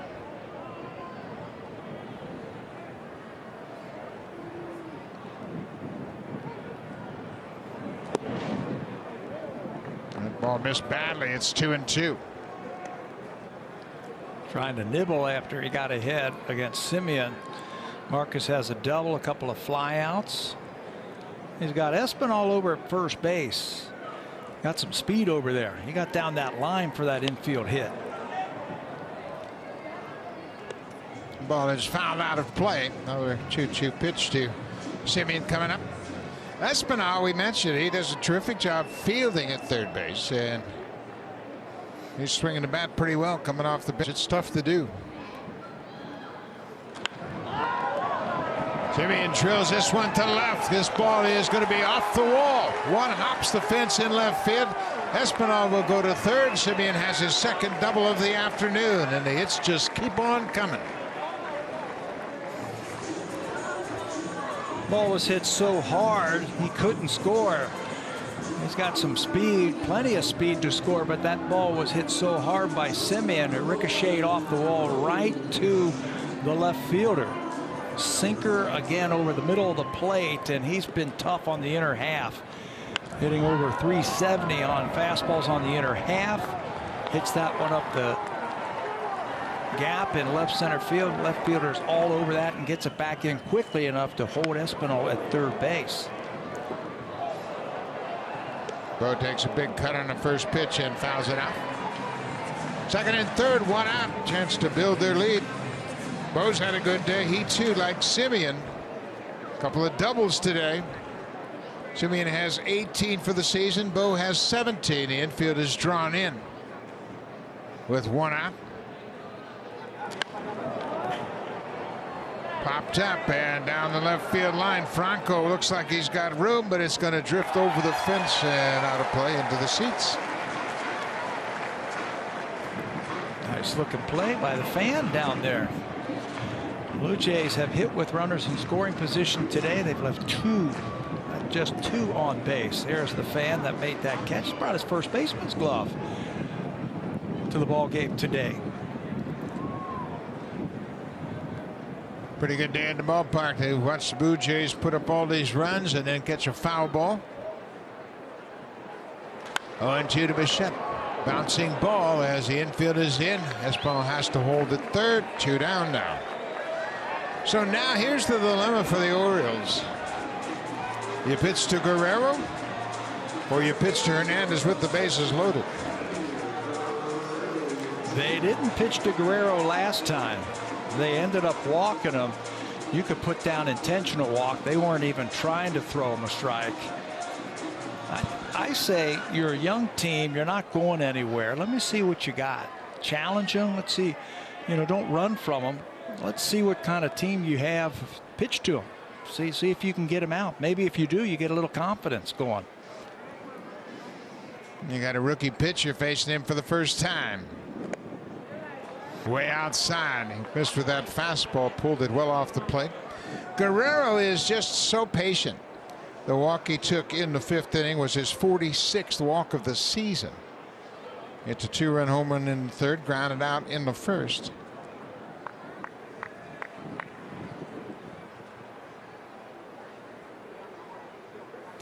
Guerrero at the plate looks like he's playing in the sandlot. I mean, he looks so relaxed and so in control. Way outside, not close. I don't know if he wants to pitch to him. He looks under control because of the work that he puts in before the game. He is very consistent in what he does. I'm trying to hit the ball back through the middle. I'm trying to go left center to right center. And if you do that day after day after day, that mindset, it just builds inside you.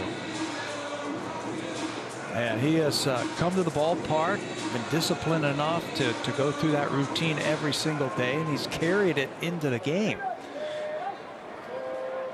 That's how you have a big year. The count's in his favor as Severino had a long chat with Connor Wade, his pitcher. 2-0 to Guerrero. Another pitch off the plate outside. Guerrero didn't offer at that pitch, but Struckman confirmed that down at first.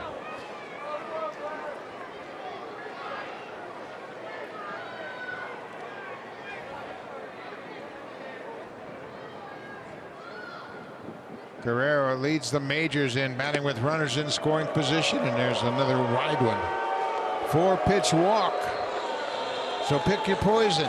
You either deal with Guerrero or you deal with Hernandez. Yeah, and Vladdy had a feel for that. He knew that they weren't going to give him anything to hit, so he just stood there the last 2 pitches. That's another, in my book, an intentional walk. They had nothing to do with them right there. They said, I'll take my chances with Teoscar. And the next guy is no slouch, that's for sure. So Teoscar batting with the bases loaded. And he takes a pitch down and away. And now you have really pitched yourself into a situation, if you're Connor Wade, where Hernandez can really zero in on a pitch he wants to hit. You haven't been around the plate very much, and you bet he's keyholing, looking for something he can really hammer. Was after that pitch on the outside corner, it's a ball and a strike. Connor Wade's first big league batter that he faced was Teoscar, and he got him to fly out to right field, keeping the ball away from him. This is when Teoscar will change up right here. If he feels like you're pitching him away, he'll just go the other way with you. His hits are evenly distributed to all outfield positions.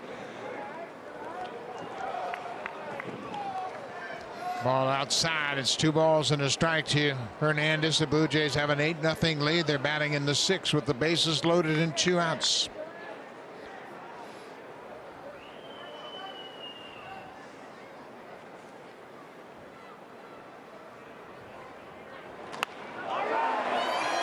There's a line drive into left field. That's going to score a couple of runs. Here's the throw to home plate, and it's not in time. Espinal and Simeon both come in to score. It's 10-0 Blue Jays. You don't want to pitch to Vladdy? That's fine. You got to pitch to Teo, and there's no place to put him, so you got to come to him. He also fell behind him, so he knows that. Teoscar knows that, so he just waits for his pitch. It's over the middle of the plate. It's just 83 miles an hour, a changeup, and he stays back long enough to line drive that ball into left field for another hit. Blue Jays now with 3 hits in this inning have gone over the double-digit hits in this game. That's 12 now. It's also the 33rd time this season they've had double-digit hits in a game. Pretty impressive offense. George Springer goes after the first pitch and hits it into that outfield. That's a base hit. Here's the throw to the plate, cut off. As Vladdy slides in with the 11th run, another RBI for Springer, his second of the afternoon, and the hits just keep on coming. Little looper into right center. What's going to happen as the summer goes along and this offense stays together, they're going to feed off each other, and they're going to feel like that pitcher is under a lot of pressure, and that's going to take a lot of pressure off of them. And they're going to go up there and have these free and easy, nice at-bats that they're having right now. Teoscar with a 2-run single, Springer with a single, and you can see how free and loose and easy they look at the plate right now with the big lead.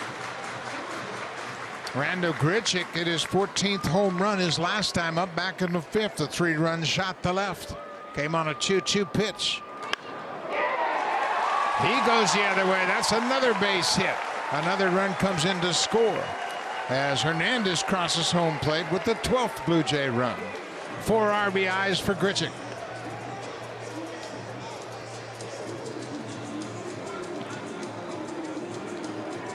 You can see how, when the offense is moving like it is right now, the Blue Jays, they're hitting with no stress at the plate.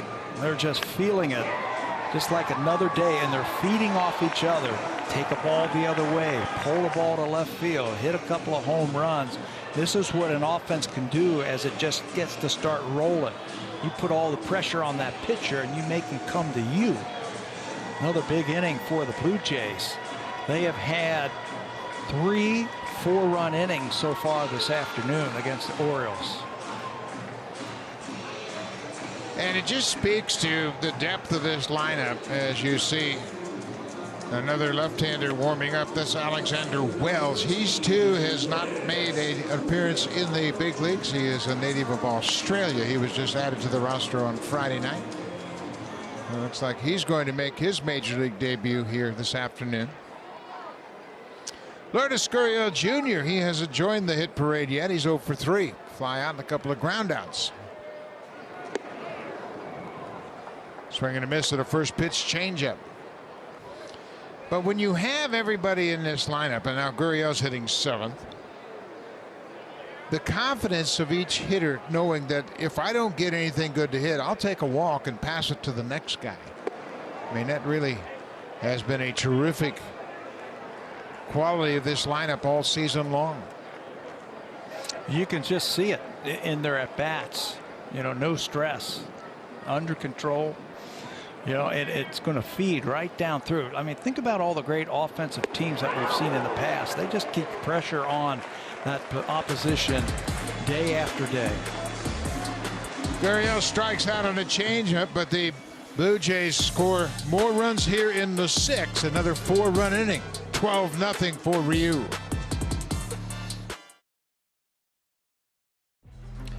Download the MLB app to get in-game video highlights, live pitch-by-pitch, breaking news, player updates, stat leaderboards, and more for your Toronto Blue Jays. You would have to have that app today to keep everything straight. My scorebook is a mess. Hits all over the place, runs have scored, Ryu's dealing, 6 innings, 2 hits, no earned runs, a walk, and 2 strikeouts. And he has been remarkably efficient. 63 pitches to this point in the ball game. Last 14 retired by Ryu. A lot of ground balls, a lot of soft contact off the bat of the Baltimore Orioles, thanks to Hyun-Jin Ryu. Brian Mountcastle, he walked in the 1st inning, and that was the inning that Ryu threw the most pitches. He threw 16 pitches in the first inning, and he has been super efficient ever since. Ball and a strike to Mountcastle. Changeup missed away. 2-1 now. Everybody was a little concerned with Ryu's first 3 starts of the month of June, but he righted the ship last time out, and he's backed it up with another terrific effort this afternoon. Another good changeup. Yeah, he's given his team some innings, and he's kept his team in the ball game. Pitching against some of those good offensive teams at the beginning of the month, but he just wasn't that pinpoint control we saw in April and May. Today, different story. Looks like he's got all his pitches working, and he can throw anyone at any point. 3 changeups in a row, and he strikes out Mountcastle. A terrific at bat for Ryu against Mountcastle. That's just his 3rd strikeout of the afternoon. Which is okay if you want to keep that pitch count down, get some quick outs, fast resolution in at bats, throw strikes, get some ground balls and some soft contact. That's one of the reasons why he's only thrown 67 pitches here into the 7th inning. Doesn't have a lot of strikeouts. First pitch curveball to Anthony Santander is up for a ball.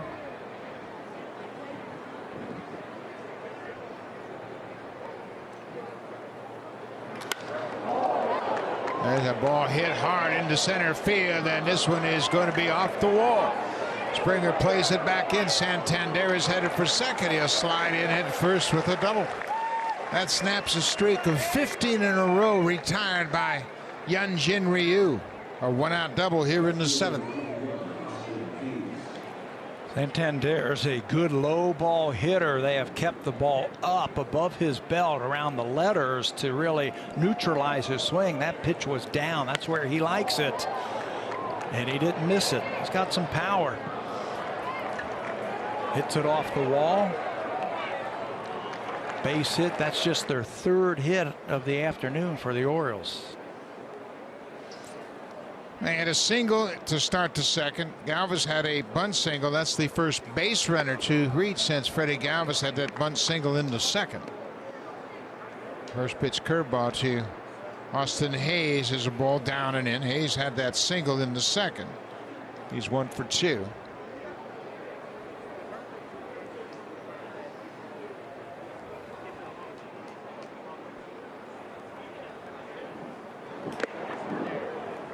Swing and a miss at a high fastball. It's 1-1 on the Orioles left fielder.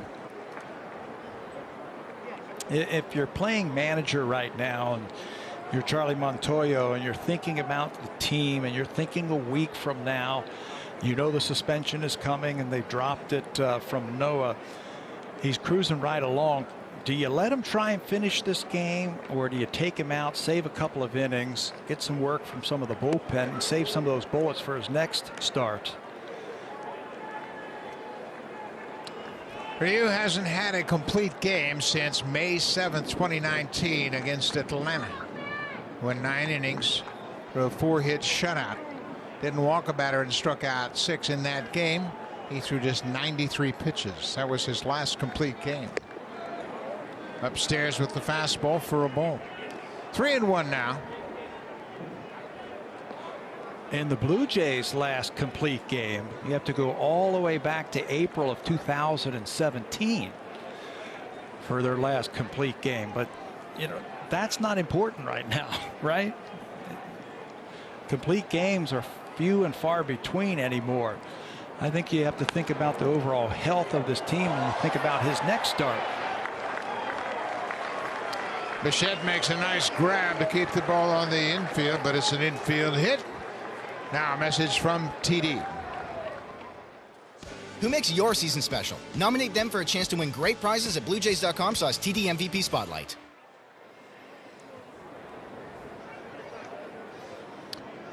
So Hyunjin Ryu checking to see who has the coverage on a comebacker with 1st and 2nd and 1 out. Bichette made a good stop on that, but he had no play. So Austin Hayes has his second hit of the afternoon, fourth hit for the Orioles. We're in the seventh. Blue Jays have scored 4 runs in 3 different innings today, and they lead it 12-0. Last time the Orioles had this type of threat was the second inning, first and second. Nobody out. They hit into a double play. So he starts him with that changeup, hoping he'd be out in front, get that ground ball, and get out of this inning. Stevie Wilkerson, in his second plate appearance, took over as a pinch runner for the injured Freddie Galvis. Galvis, we saw him leave to go get an opinion from a doctor, I'm sure. But it looked like he had a quad injury, left the game after a bunt single.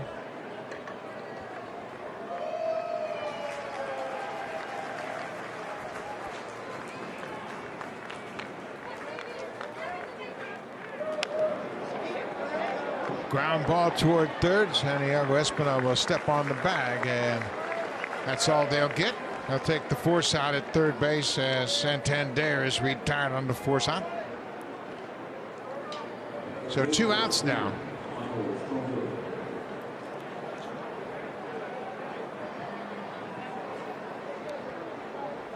Wilkerson 0 for 2. That'll bring Michael Franco to the plate. The third baseman is 0 for 2. Hit into that double play Pat talked about in the second. And he lined out to the second baseman in the fifth.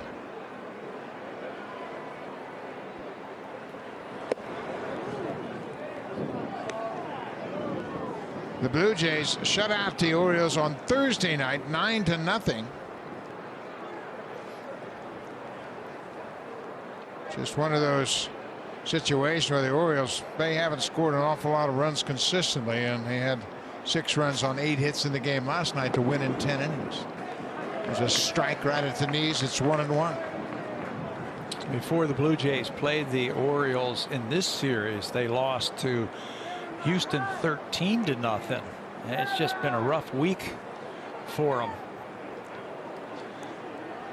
No runs today, no runs the other day, no runs earlier this week against Houston. It's just been hard to score. Yeah, they're certainly in a rebuilding process, and the pitching has been so bad that they haven't been in many games. And that's where it all starts, and that's where it ends. You've got to pitch to stay in games. I don't care what kind of offense you have, but if you can pitch and you play a little defense, you can be in just about every game. 2-1, taken for a ball. Now it's 3-1. Yeah, you can also figure out ways to score runs, but if you can't prevent them, and that's one thing the Jays have tried to improve on, preventing runs, because they know they've got plenty of offense. If you can prevent runs from scoring, you're going to win a lot of games. And it starts with the pitching, and it really starts with your starting pitching. So Ryu walks the second batter for the afternoon. He also walked a batter in the first. This comes with 2 outs in the seventh, and that'll load the bases. So Pete Walker is going to get somebody going down in the bullpen. Ryu's getting toward the end of his outing. 82 pitches. He's got a 12-0 lead. Yeah, you love to get him through this. Maybe one more if you want to, and then finish it up with the bullpen, unless you choose to save some of those bullets and take him out after 7 and get him ready for his next start.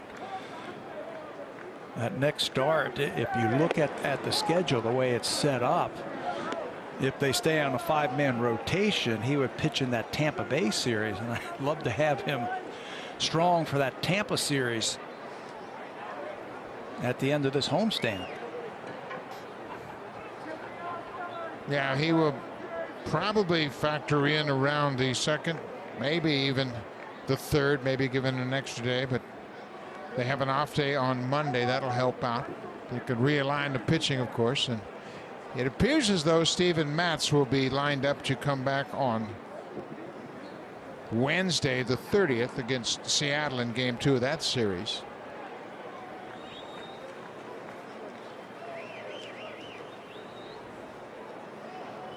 Pedro Severino with a 1-0 count, and now McGuire. He said, you know what? I've offered a lot of different options here, and I better go out and talk about it. Reese is just the second time he is catching Ryu. As you see, Jacob Barnes loosening up. He made his debut with the Blue Jays here on Thursday. Ryu's been ultra efficient here. This seventh inning has been a little bit of a struggle, but look at after the first inning, 7, 9, 8, 9, 13, and now 21 this inning. I mean, what an effort by Ryu. And he missed there too, and it's now 2-0. So Ryu now is struggling a little bit with his command here in the seventh. Gave up a double off the center field fence to Santander, an infield hit to Hayes, and now he has walked Franco with 2 outs. 2-0 count to the Orioles catcher. Gets that changeup in there for a strike. 2-1.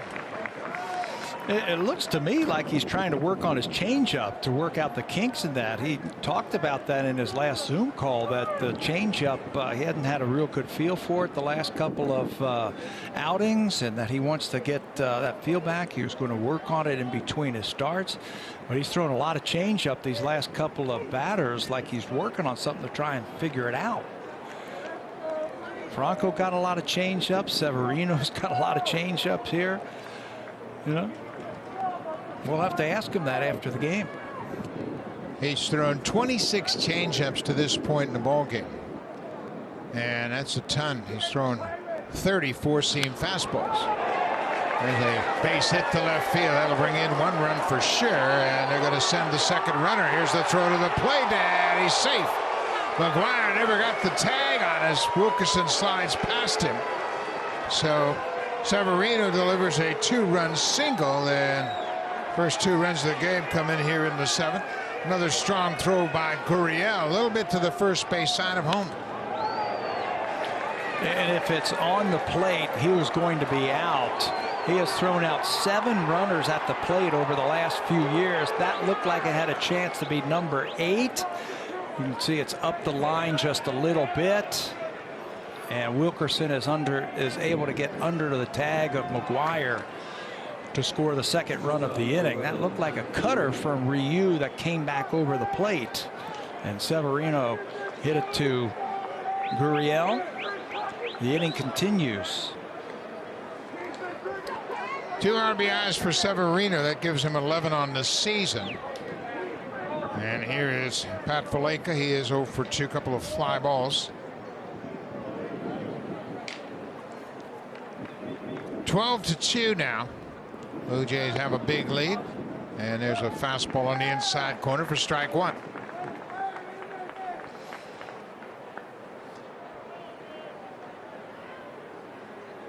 Valaika, I mentioned he flied out to right, flied out to center. He is now 4 for 15 against Ryu for his career. Curveball in there for strike 2. Go back to what's working. Fastball inside. Drop that curveball in.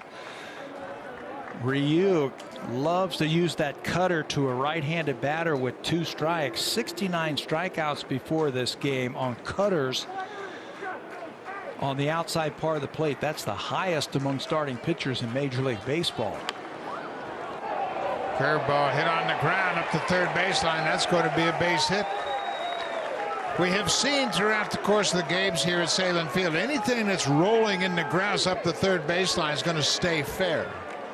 So there's no reason for anybody to really let it roll, because it's not going to go foul. Yeah, and nobody can get after that one. Reese, McGuire couldn't get there. Ryu couldn't get there. Espinal certainly couldn't get there because he was playing deep. Roll it up that grass. It's going to stay in fair territory. The only thing you can do is just pick it up, throw it back to the pitcher. Told you there's been a lot of weak contact by the Orioles, but this inning they're finding the hole. Came into this inning holding the Orioles to 2 hits. He's given up 4 hits in this inning. 2 infield hits. Austin Hayes had a ground ball base hit to the shortstop, Bo Bichette. Another swinging bunt by Valleca. Now that'll turn the lineup over one more time. Cedric Mullins is 0 for 3.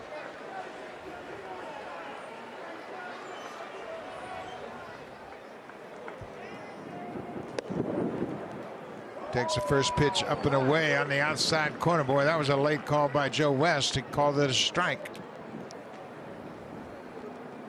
That's where he has started Cedric Mullins a lot today. That fastball up and away to see if he'll swing at it.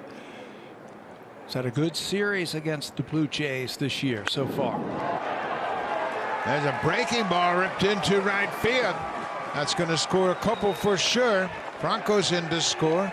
Right behind him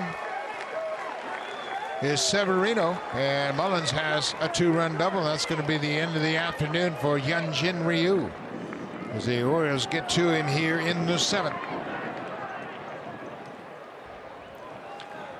Yeah, the line was looking perfect heading into this inning. Looked like he was going to be able to cruise through the 7th inning, shut out baseball, but he'll get 6 2/3 and give up 4 with those 2 runners on base. His responsibility.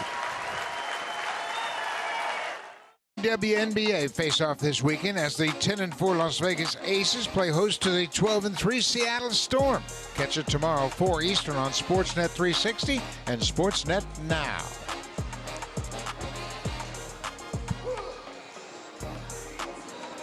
The pitcher for the Blue Jays will be Jacob Barnes, making a second appearance with the Jays. There are his numbers in 20 games with the Mets and the Blue Jays.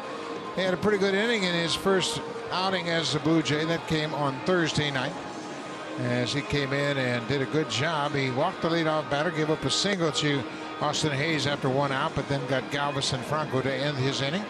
So he had a pretty good first inning as a Blue Jay.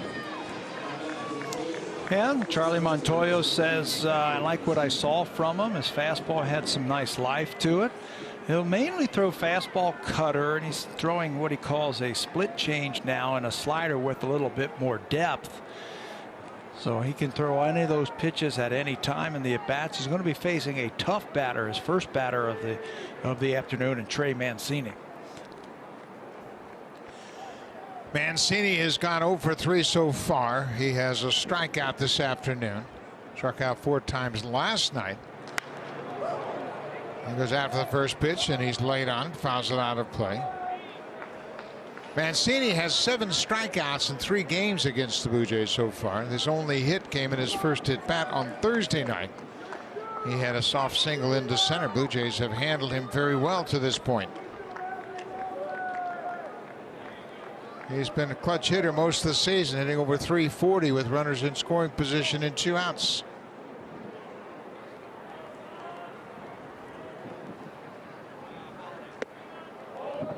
There's that slider you were talking about, Pat. He's added that slider here mid-season after working on it during spring training with the Mets.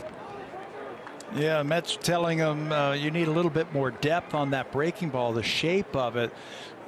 Your cutter cuts, sideways. You need something that goes down, a little bit more depth on that slider, especially to right-handed batters. So he worked with it, got good results with it.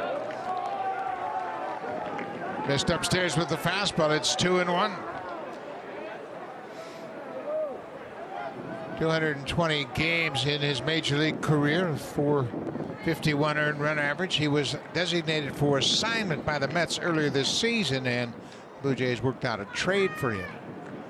Sent a minor leaguer to New York.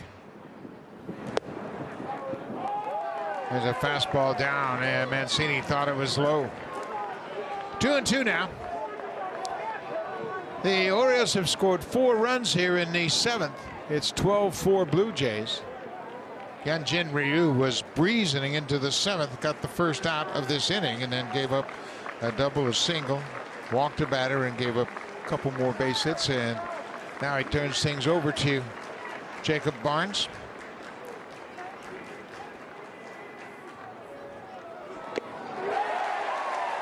Swing and a miss. He strikes out Mancini, who's had a tough series here against the Blue Jays. Orioles score 4. We go to the bottom of the 7th. Ryu in line for the win.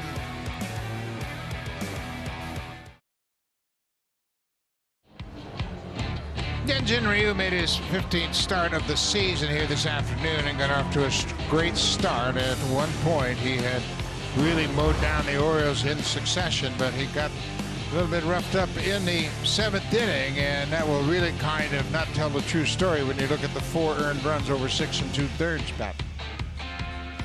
Yeah, you're absolutely right. He was cruising right along. Retired 15 in a row at one point. Hadn't given up a run, nothing. And then it collapsed there at the end of the inning, so his line's going to look a little bit worse than how he really pitched. But he's in line for the win if Blue Jays can hold on. Alexander Wells becomes the 10th player for the Baltimore Orioles to make his major league debut this season alone. There are his numbers in AAA, just 8 games. The left-hander is the 7th Orioles top 20 preseason pitching prospects to pitch for the team this year. That's how it's gone for him in 2021. Santiago Espinal's had another good day with the bat, and he drills this one into left field, and Austin Hayes takes a hit away from him. Nice play by the left fielder. That was a sinking liner. It looked like it was going to get down for a base hit, but he takes a hit away from Santiago Espinal, making a bid for his 3rd hit of the afternoon. Hayes does a lot of things correctly when you watch him play the game. Play some outfield. He's played right. He's played left for Baltimore this season. Pretty decent arm. He throws to the right base. Doesn't hurt you defensively. He's also thrown out 4 base runners this year. 4 outfield assists already.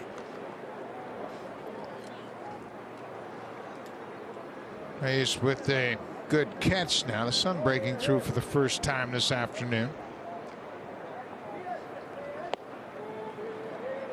Reese McGuire takes one down for a ball.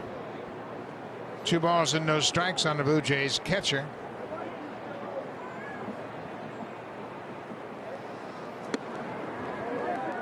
Upstairs. 3-0 now.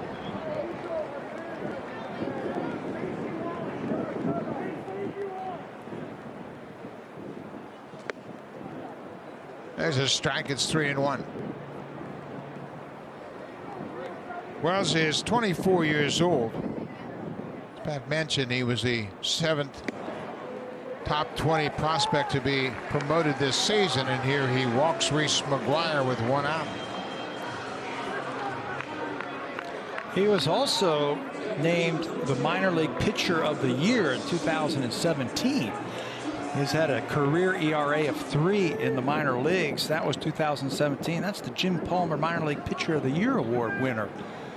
So he's got some awards to him, but this is his first appearance in the big leagues. He has started throughout most of his career in the minors. He's working out of the bullpen here in his first big league game, and he works to Marcus Semien and misses with the ball upstairs. Alexander Wells is 24 years old. He was born in Newcastle, Australia. And there's a strike right at the top of the zone. He has played in 5 seasons. Of course, missed all of last year because of the restrictions. Spent time at their alternate camp. There's a fastball down and in for a ball. It's 2 balls and a strike to Semien. We mentioned he was a starter throughout most of his minor league career. Began his career in 2016 as a 19-year-old.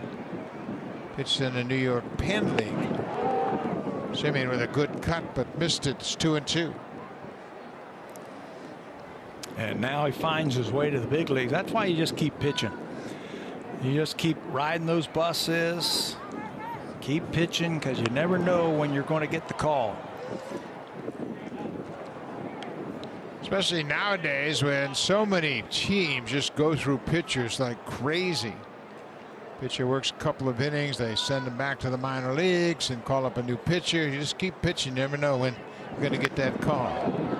That ball is ripped, but it's going to be well fouled on the left field line. The Orioles have had 2 major league debuts in this game today. Connor Wade and now Alexander Wells.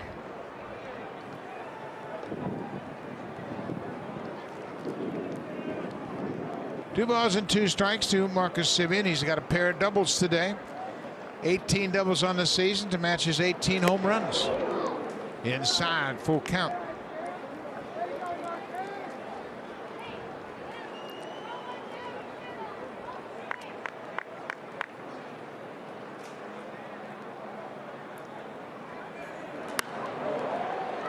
Found out of play by Simeon.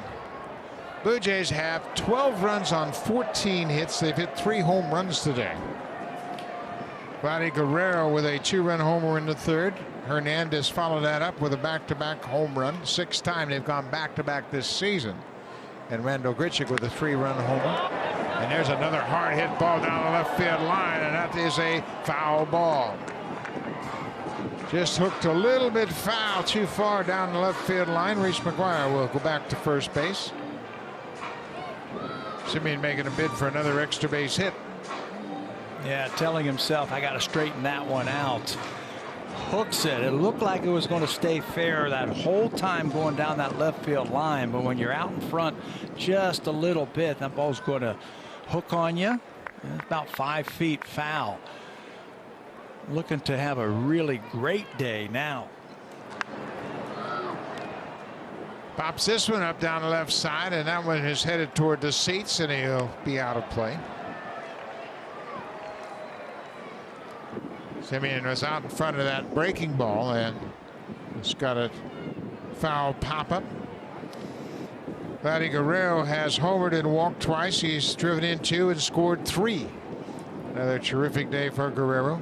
Randall Grichuk has driven in 4 with a 3-run home run and an RBI single. And Simeon stays alive.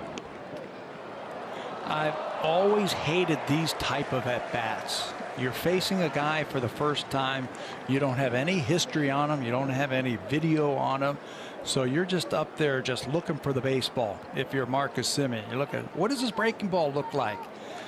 You can see why he has been fouling off a lot of these pitches with those type of swings right there. Yeah, he goes after a low fastball and flies out to the right fielder. 2 down now. Reese McGuire walked. They're just uncomfortable at bats because you're unsure of yourself.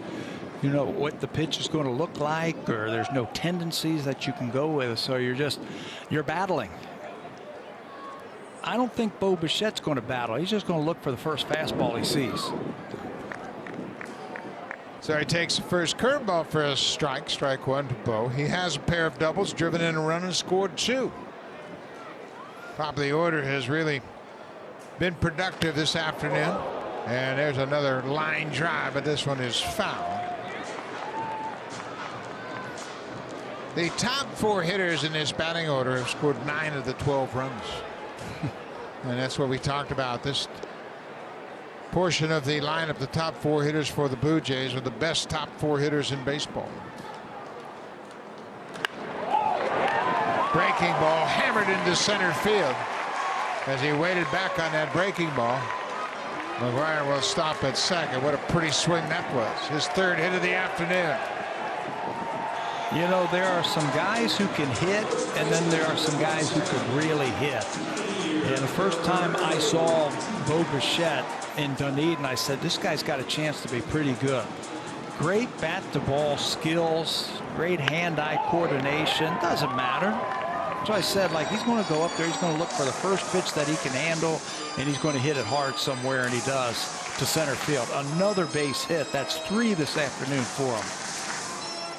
His average up to 282 now. He's raised his batting average 6 points this afternoon. And here is Vladdy Guerrero Jr. You would imagine they have to pitch to him now. 2-run home run, a couple of walks. He scored 3 runs. He has walked in each of his last 2 plate appearances. Upstairs for a ball. Guerrero, that home run he hit in the 3rd was his 50th career home run.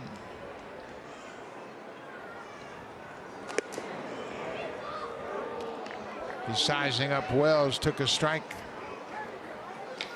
3rd fastest player in team history to reach 25 home runs in a season. George Bell did it in 1987 in 69 games. Carlos Delgado took him 72 games in 2000.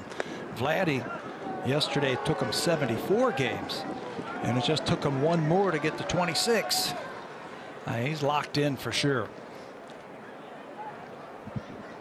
He has had quite a run. As you can see, the wind has picked up a little bit here later on in this game.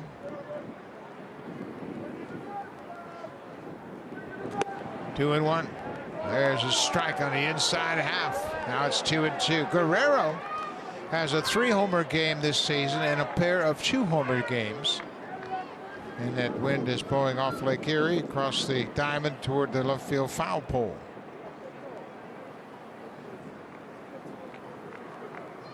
2-2.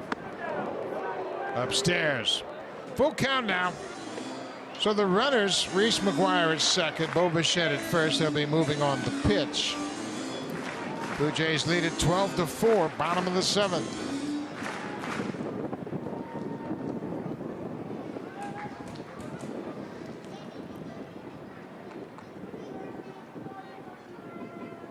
The breeze has certainly picked up here. Herrera with a mighty cut fouls it straight back to the screen. Get one up in that jet stream. Yeah, it has picked up. You can tell, you can hear it.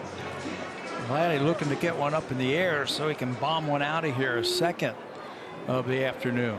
That was the pitch to do it right there. Fastball out over the plate, and he just fouled it back.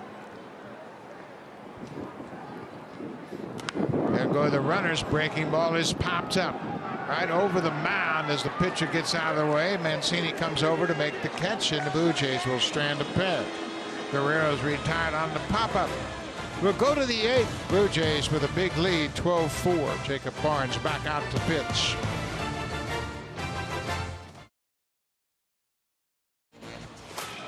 Tomorrow is National Pineapple Day. To celebrate, we're giving away Lourdes Gurriel Pina Power shirts. Tomorrow at 10 a.m. Eastern, the first 2,500 people to complete and submit the entry form will receive a giveaway. Enter at bluejays.com/Pina Power shirt giveaway. Pina Power tomorrow. I wonder if Lourdes knows it's National Pineapple Month. Someone should let us know for sure. Day. For sure. 8th inning, Jacob Barnes got out of the 7th, got Mancini to strike out. So here is the DH, Ryan Mountcastle. Jacob Barnes was called into the Mets manager's office earlier this season, and he was told, hey, we're going to DFA you, designate you for assignment, which means he's off the active roster. But they told him, hey, stay around because we've already had phone calls about you, so we're probably going to work out a trade. There's that split change that he's been developing as well. He's quickly ahead 0-2. So he stayed around. They finally worked out a deal with the Blue Jays, and he was kind of excited when he heard that he was going to the Blue Jays because he liked the opportunity. He knew there was a chance for him to pitch a lot, and he also felt like the team had a lot of promise. High fastball is fouled back. Who wouldn't want to pitch for this team with the offense that they can generate? They've had a lot of injuries in the bullpen, and you know, you show that you can get guys out, you're going to get those opportunities to pitch. This is his second opportunity. It's his second inning today. We saw that split change that he's working on. He says, I've got two speeds to it. One that I'll throw early in the count just to get a strike, and I've got another one that I'll throw a little bit harder. It works like a true split finger fastball or a forkball, and it goes down, and I'll use that for my strikeouts. But he's got 4 pitches now after he added a couple, so he's got plenty of weapons to get you out. This is his 6th season in the major leagues. He is 31 years old. Grew up in St. Petersburg, Florida. Missed with that slider away. It's 2-2 now. Jacob began his career with the Milwaukee Brewers. Spent 4 seasons in Milwaukee. And he did a pretty good job in 2018. He had a .333 earned run average in 49 appearances. 2-2 pitch to Mountcastle, fouled back on the fastball. He got plenty of fastball at 95. Threw him a good split for strike number 2. Got to be careful with Mountcastle. He's had a very good month of June. Came into this game, he's hitting 350 in the month of June, and he has upped that against righties, over 370 versus right-handed pitching this month. Got to be careful with him.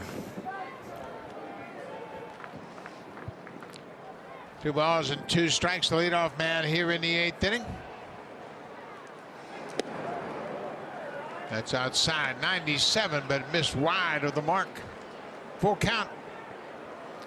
Well, the one thing Charlie Montoya does not want to see from his bullpen, any more walks. The bullpen walked 5 in the game last night, including 3 in the 10th inning by Trent Thornton. And that's just unacceptable. You just give the opponents too much encouragement that they're going to be able to come back and score late in the game. As a breaking ball hit on the ground, but right to Bichette. Mountcastle is retired. 1 down. Step up to the plate and take on any DIY project. At Home Hardware Building Centers, we have everything to build anything. Here's how.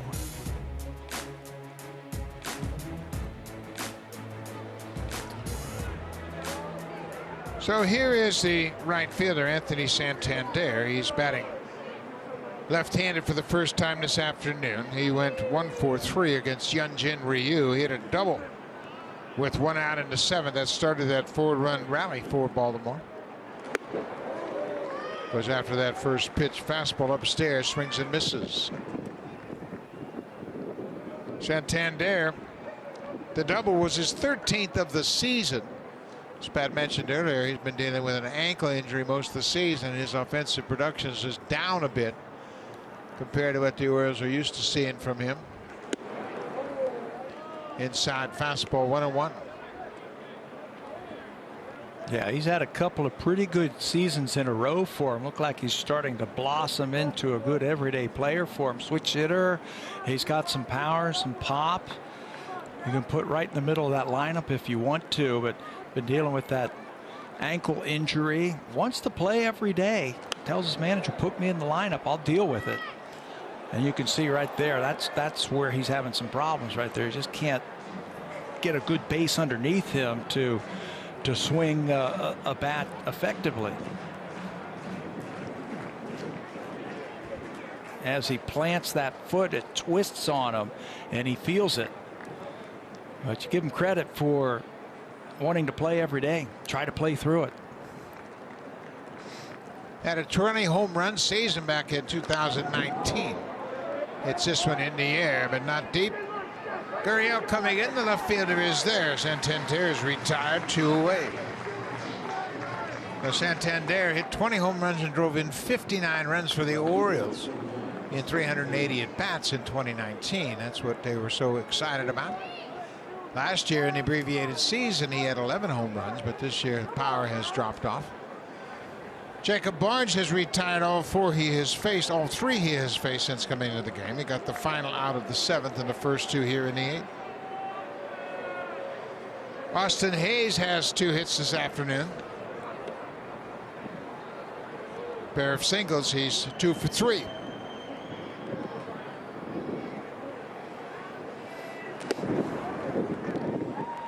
Barnes delivers the first pitch strike.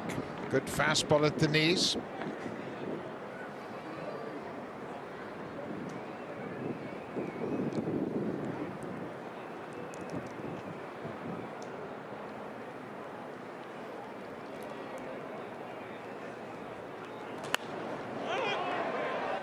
Popped up on the infield into foul territory.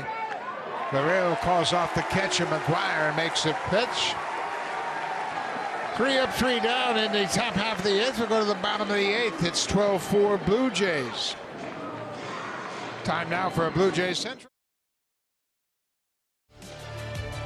This copyrighted telecast is presented by authority of Rogers Blue Jays Baseball Partnership. It may not be reproduced or retransmitted in any form, and the accounts and descriptions of this game may not be disseminated without the express written consent of Rogers Blue Jays Baseball Partnership. Big day for the Blue Jays offense. They have scored 4 runs in 3 separate innings here this afternoon, and they lead at 12-4. Baltimore scored 4 runs of their own in the top of the 7th. Here we are in the bottom of the 8th. Teoscar Hernandez has had a good day as well. Teo has homered and driven in 3 runs. He had a 2-run single in the 6th. The home run for Teoscar, his 11th of the season.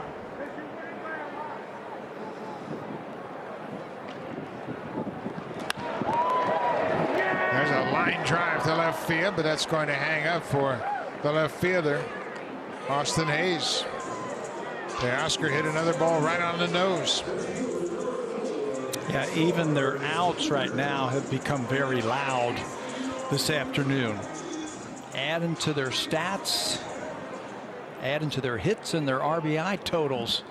15 hits and 12 runs for the Jays now. George Springer, he has a couple of hits. He's 2 for 4, had an RBI and scored a run. Springer, part of the 4-run 5th inning, had an RBI single to the left. High breaking ball, 2-0.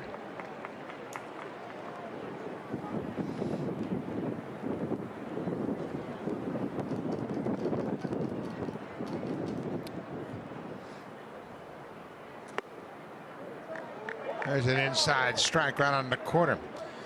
Keegan Aikens started for the Orioles this afternoon and actually retired the first 5 batters he faced.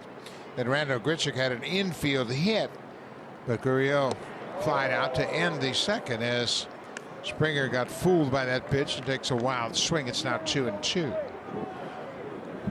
But then the Blue Jays broke it open for good. 2 outs in the 3rd inning. They had 4 consecutive extra base hits and scored 4 runs. Inside fastball. It's a full count.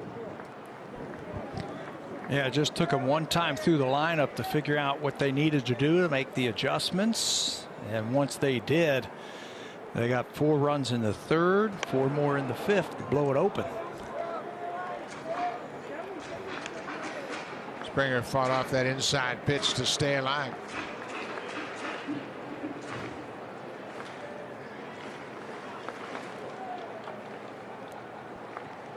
George is going to hit this high fly ball, but it's a routine fly ball to the center fielder. Mullins, he makes the catch. 2 down. Let's check in with Arash.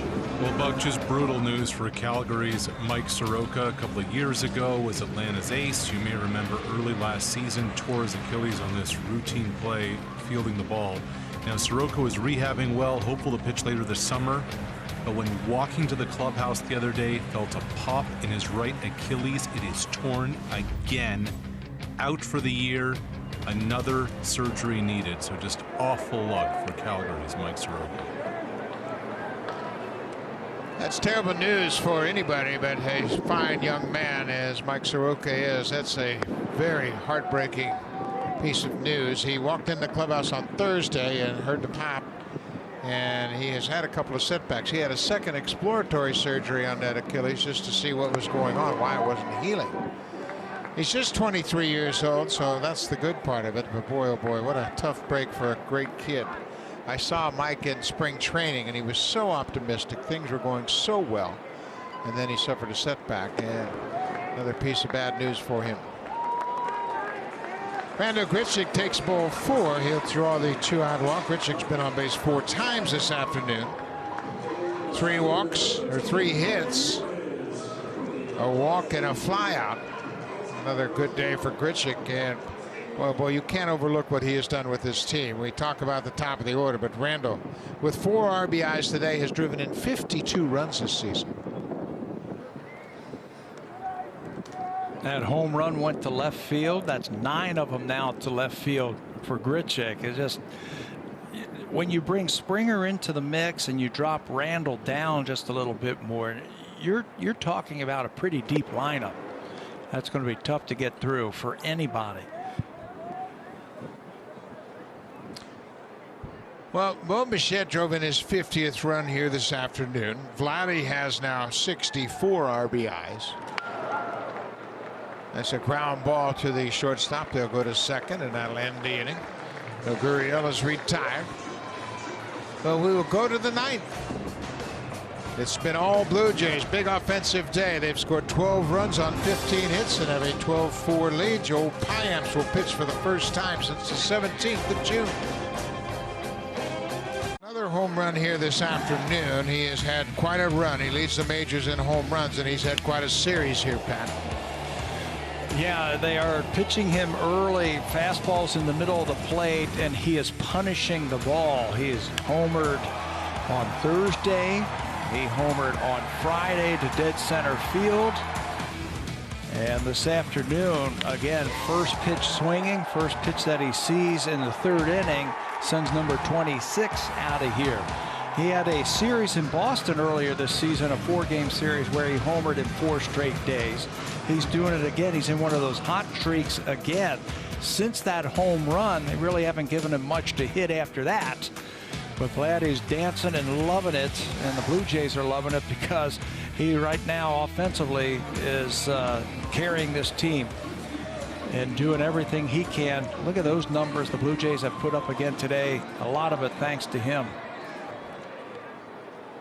Vladdy had 5 home runs in 4 games in Boston, as you mentioned, and having another series here. This is Joel Payamps, and we mentioned he's not pitched since the 17th of June against the Yankees. He's been dealing with a bit of a back issue, and it's good to see him back now. He'll get some work in and see if he can't get back into the rotation out of that bullpen. You know, Joel pitched in the bullpen yesterday in front of Pete Walker and the training staff to make sure everything was okay, and found out that little lower back problems shut him down for a little bit. Not so bad that he had to go on the injured list, just wasn't really available to pitch in some big ball games. This is the perfect time to bring him in. He got the go ahead yesterday, got the green light that everything was okay. Yeah, he can be an important guy in this bullpen, and when he has been given ample rest, he's had some real good outings. Hyunjin Ryu pitched into the 7th again this afternoon and ran into a little bit of a problem in the 7th. Stevie Wilkerson swings and misses. Tomorrow, the Blue Jays will wrap up this 4-game series. Ross Stripling will go to the mound, opposed by Jorge Lopez. Lopez is 2-9 for the Orioles. Ross Stripling has turned his season around. His ERA is at 4.33 right now after making those mechanical adjustments. Breaking ball hit on the ground. Guerrero grabs it. He'll wave off the pitcher and take it himself. 1 away here in the 9th. Vladdy, on top of playing offense for this team, has looked pretty good defensively also. There was a game this week where he saved the game with 3 really nice plays defensively. So you don't just talk about his offense. I mean, defensively, he's been really good so far this season for the Jays. Michael Franco, the third baseman, fouls off the first pitch right at home plate. I think everybody is really pleasantly surprised with how well Vladdy Guerrero has played at first base. He's been charged with just 3 errors. He's played 57 games at first base, and he has not been an issue defensively at all. And he wants to play every day. He has played every day. He's going to get his at-bats. They will run him through that DH spot to give him a day or two to get him off his legs because he's on base all the time. But he's going to be a fixture over there. He has adapted very quickly to that position. And breaking ball missed, down and away, and he comes right back with it, gets the strikeout. Franco strikes out. The Orioles are down to their final out. 2 up, 2 down for Joel Payamps here in the 9th. Payamps has a couple of ways to get you out. That slow breaking ball does the trick this time. Franco way out in front. He just wasn't into that one. He pulled off of it a little bit. Payamps has the strikeout. 2 down.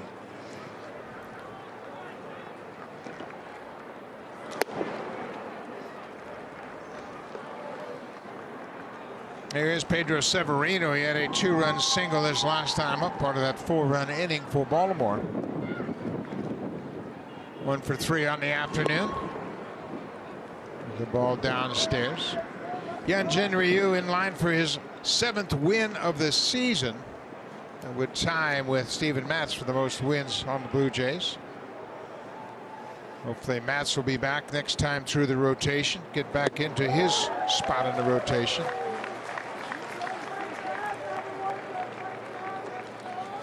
We talked about that in the opening about the starters, how they're on a nice little roll right now since Stripling has found himself and Alek Manoah has been inserted in that starting rotation. They've been getting great starting pitching for the last month or so, and it has carried them again today deep into this game. Breaking ball called strike. 2-2 now. Indeed, the rotation has been very consistent. Now the bullpen has to step up. Don't let those leads slip away late. 2-2, 2 down. Payam's trying to close it out here. Check swing, the appeal down to first, denied by Bruce Dreckman.